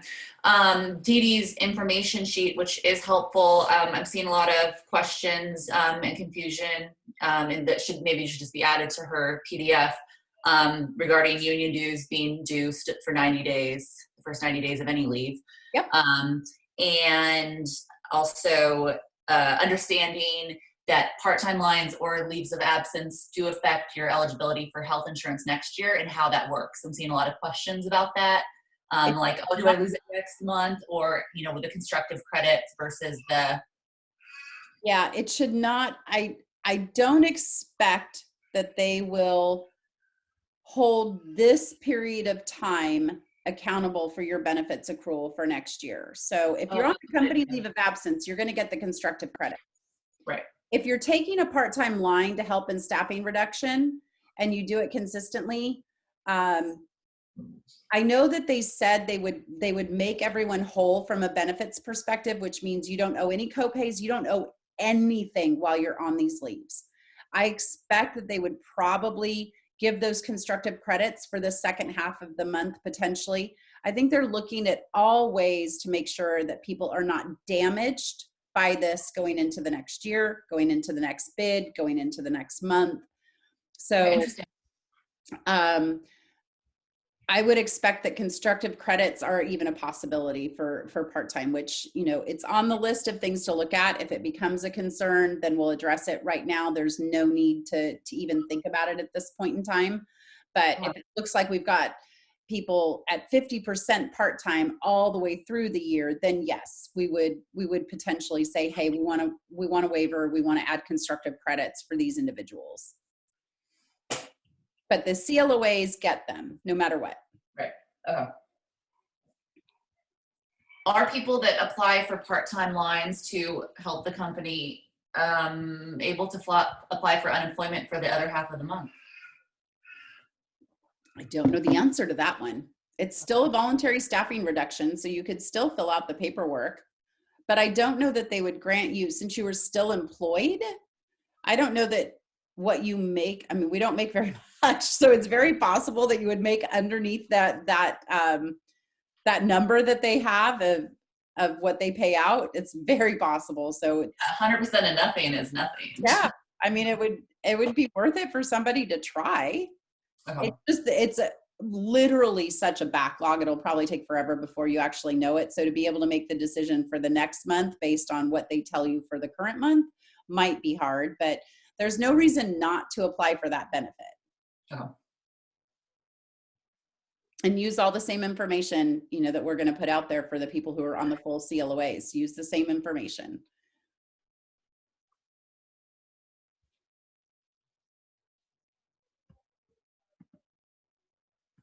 We have somebody else who joined us. I don't know if they have a question. They don't have a name next to them, but I don't see, nope, they muted themselves back again, and then still all of the same ones of us. Oh, anybody else? Was someone trying to talk?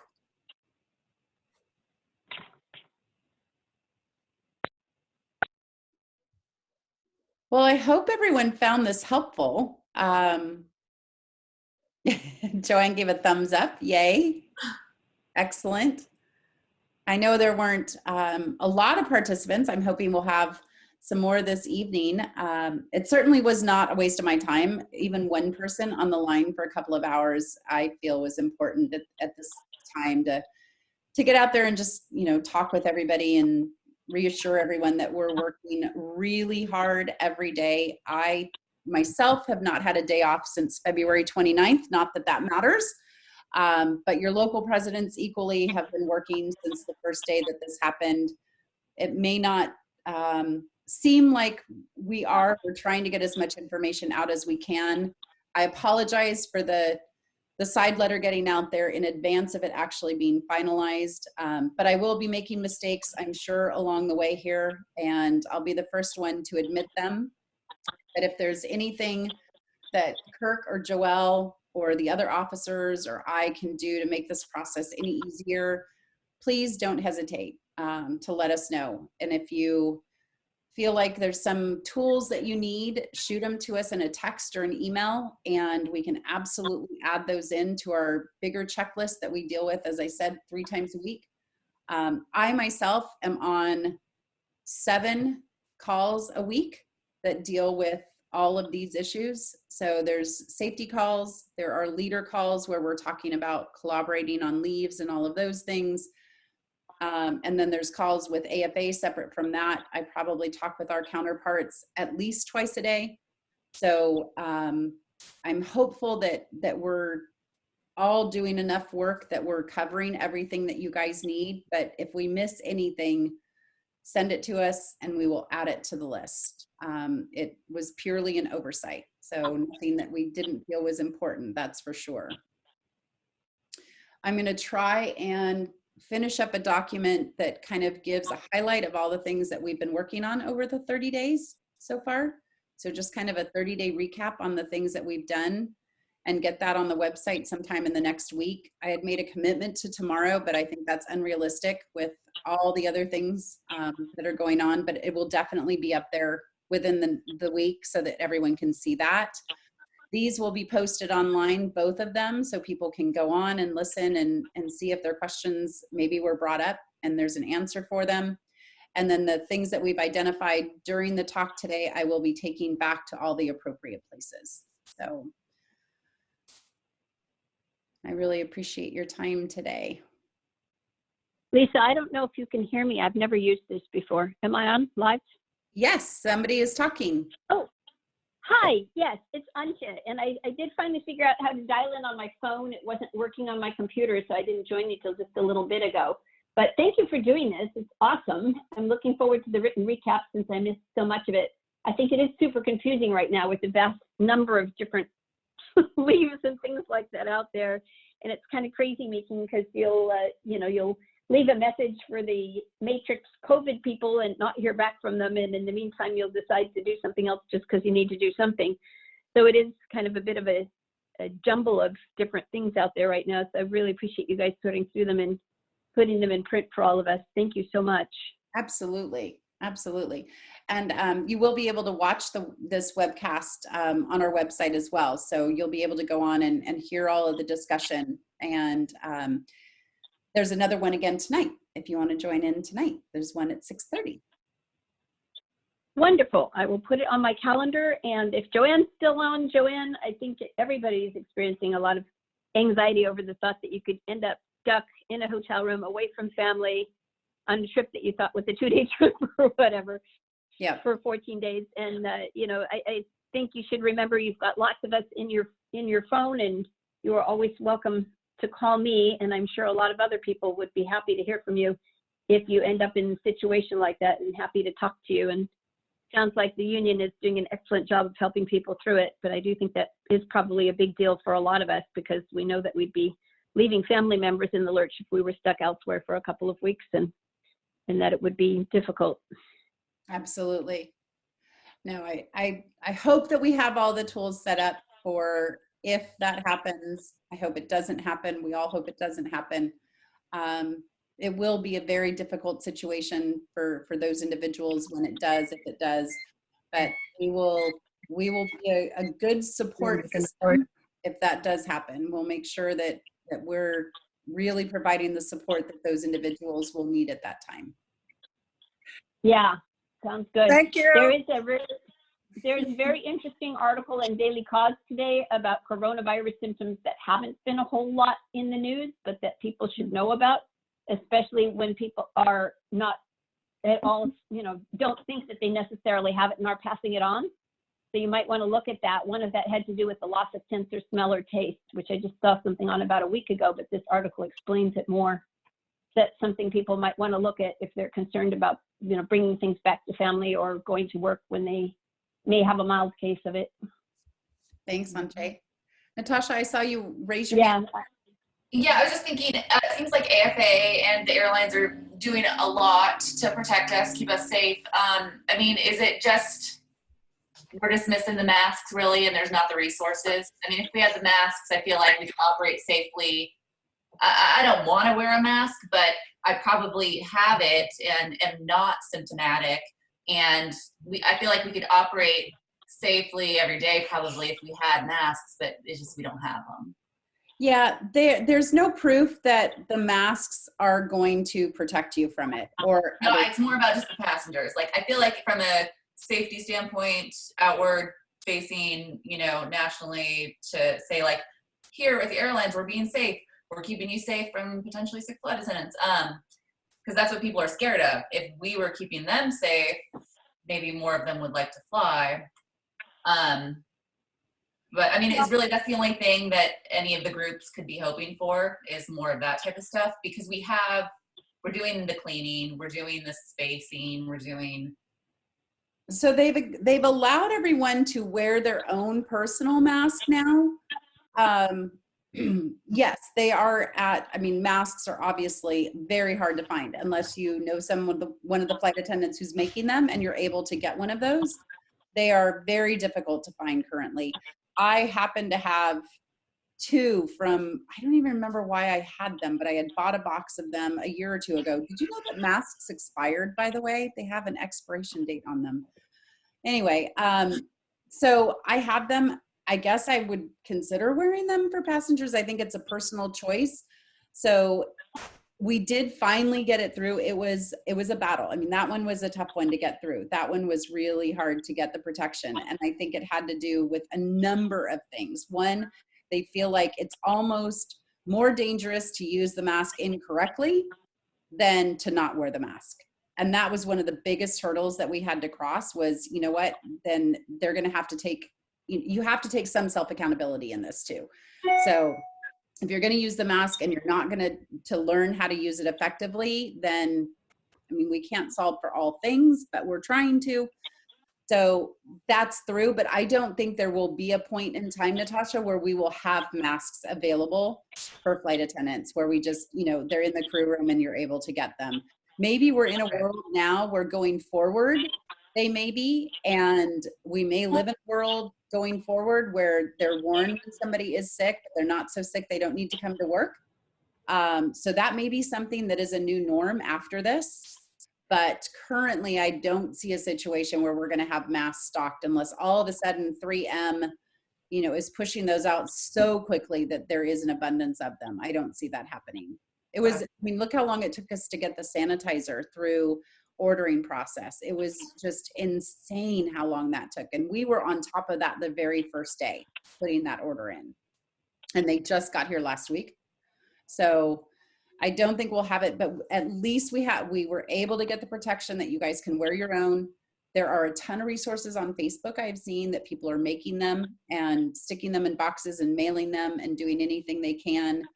I think those will be readily available. I even saw someone take the scarf. Did you guys see that one where they took the scarf and made it into a mask? Wow. I don't have that much time. Well, I don't know if it's breathing through silk or polyester or whatever those are made of, but yeah. Yeah. I saw that and it looked clever. It did look hot though. It did. Yeah, it did. I don't know that I'd be able to breathe through that one. But now we have an elastic shortage. And I mean, there's just, oh my gosh, who would have ever thought? So I think we're in a place where we may see that these things change in the future. But right now we have to use the things that we have available to us. And we do have that protection kit that is available. If you encounter somebody that has a temperature, we now have the thermometers on board. We have the tools that are there. We just have to be really careful about using them and make really good decisions.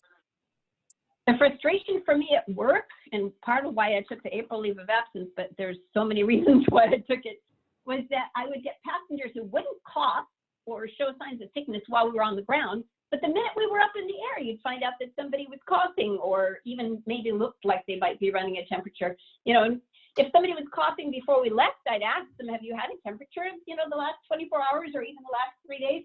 And they always said no, but people can also easily lie to you. So it was just very, Absolutely. you know, it didn't feel like I could keep the other passengers safe even. I did move somebody another row at one point, and it was an older person. I felt really bad for her sitting across from these people that were coughing.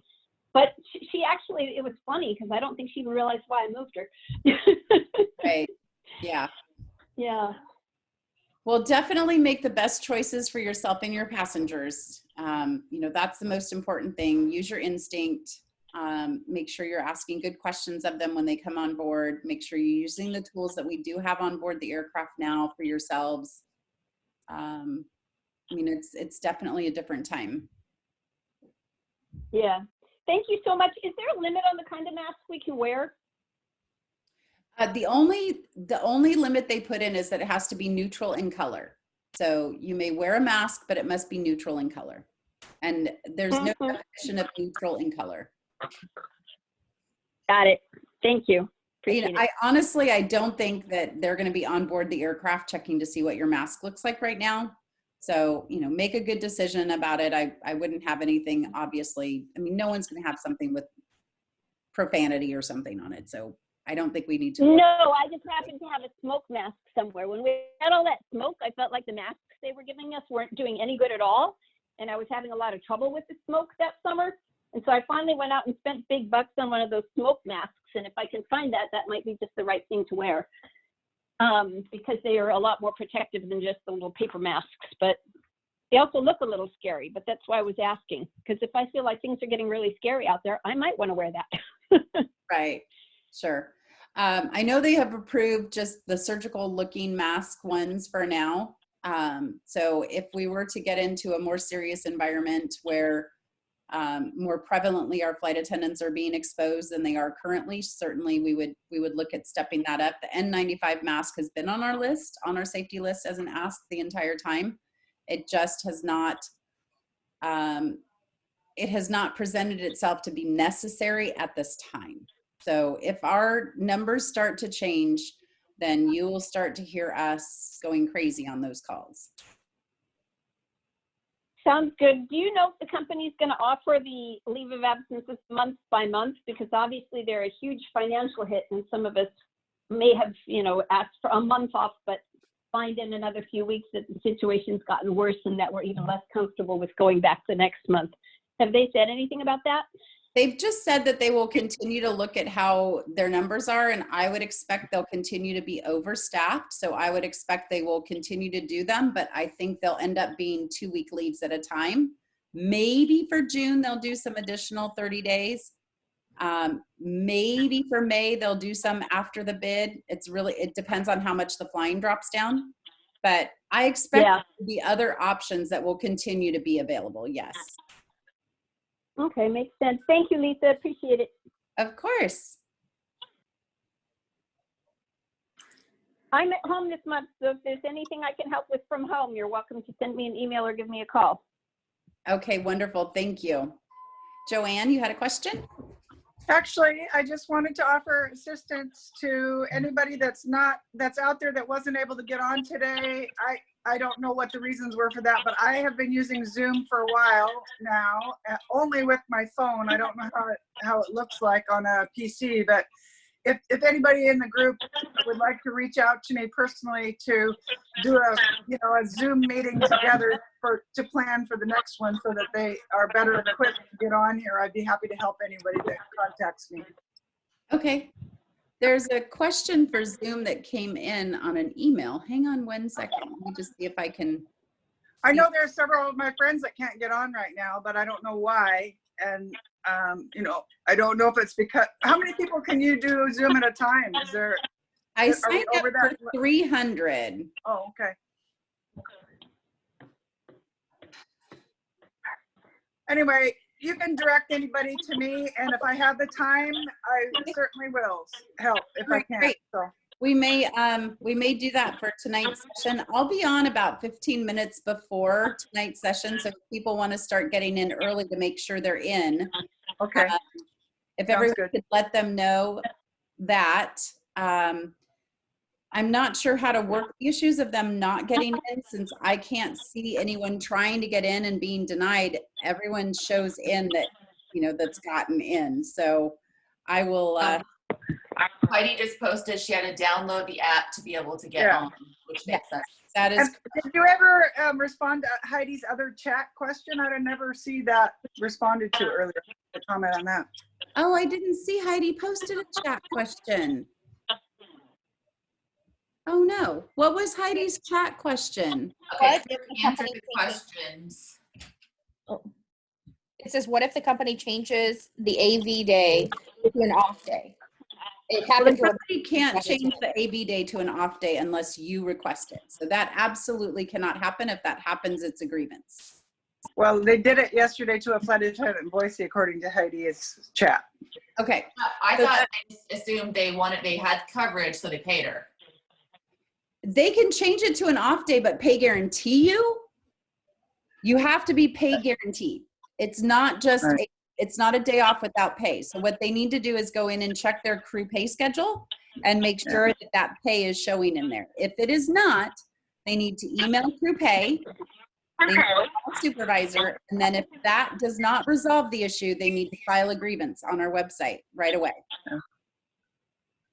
Somebody did advise Your local presidents that are online, available to you for those types of questions. They're that's what they're there for. Your local officers are there to help mitigate these waters. So I know Joelle posted on all of our sites the contact information for the local officers and then emails for the MEC. So forward that around, and if anyone doesn't have that, just keep forwarding that around to everybody so that contact information is out there. Will the Zoom number that we dialed in on today be the same, and the password be the same for all of our Zoom meetings, or will it be different each time? I think it's a different one for tonight, Joanne, because I think it makes you set up a separate meeting. So each of the meetings. I had a hard time finding that information to get onto this. That's why I was late coming to the meeting today. And so I tried for 10, 15 minutes before I could gather that information. It wasn't that easy to find. Okay, so if anyone's asking, it's on our HZN AFA Facebook page, and we can send a quick email out. I think we have the technology to send an email. It would be right now, literally. And he was flying, so he was unable to get it onto our website. So word of mouth, spread that link around that is in that Facebook post on, it's the second one. Tonight's meeting is the second post of the meeting invites. So grab that and just copy and paste it wherever you guys feel it needs to go to get the information out. Okay, thank you. Absolutely.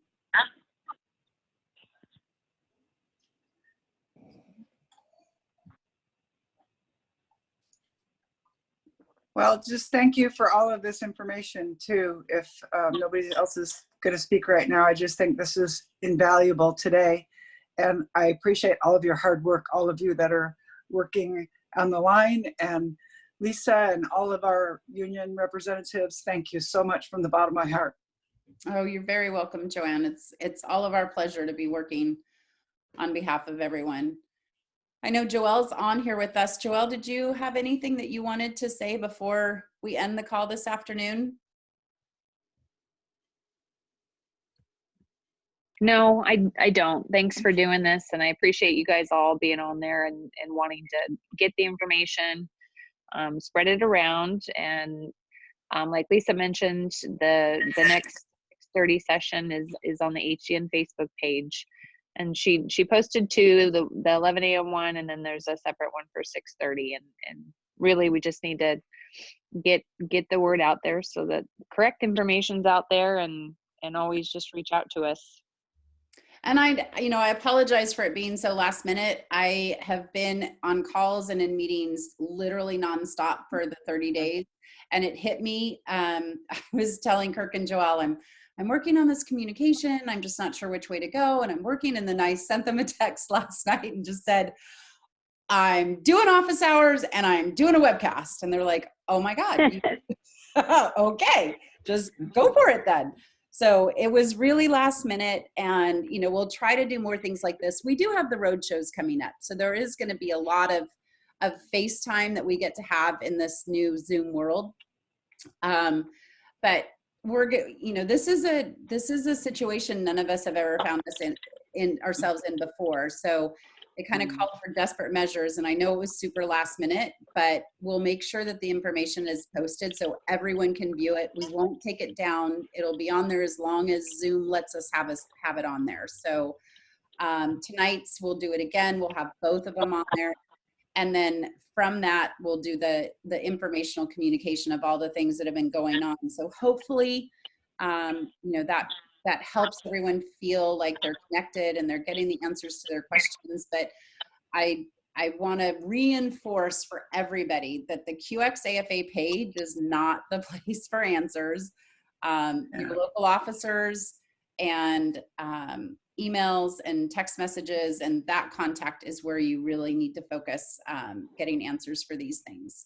And we try to get back to everybody and at least say, I'm flying and I'll be available at this time to answer your question. So at least you get a pretty quick response, if not an answer right away. So all of us are pretty available, and we will continue to look at doing things like this.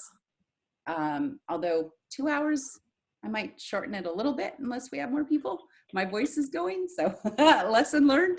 But I'm super glad that we did it, and I'm super glad those of you that joined us were able to. And I think we've got to continue to look at new ways to connect to each other, especially with the TA coming out. We need to have all the questions answered and just spend lots of really good time talking about what your questions are about that once we get it together. So this will be the first of much online time for all of us. Yep, sounds like a good way to stay connected. Once more, thank you, and let us know if we can help in other ways. Absolutely. Absolutely. I will do. All of our committees are always looking for people. So if you're interested in a specific area of union volunteerism, be sure to reach out. We always have need for more volunteers. Yeah. Okay. I'll go on the union page. All right. All right. Thank you, Lisa. Appreciate it. Absolutely. Thanks, you guys. It was really wonderful to spend the last couple hours with you. Thank you. Bye-bye. Bye. I'll stay on here just in case people have questions, but I'll do the full 1 more minute. Is there an estimated TA release date? Oh, it's just the 4 of us. Look at that. Is there, Jamie? is there a release date for the TA? There is a tentative schedule for voting and stuff that we don't have until probably tomorrow, but I mean, we're still tracking for all the same time frame, getting everything out the week of the 6th. Okay. Yep. Hopefully, knock on wood, that won't change. Well, you guys, thank you for all being on here with me. I appreciate it. It was really, really, really not very many people. I'm shocked. Totally shocked with all the questions that are out there that, but I think tonight is going to be super busy. So I'm excited. I'm excited. We'll see what happens. Yes. All right, you guys, thank you so much. Thank you. If you're able to join tonight, I will see you tonight. And if you have questions between now and then, I'm going to rest my voice, but I can text and email. Okay. All right. Thank you. Bye. Bye.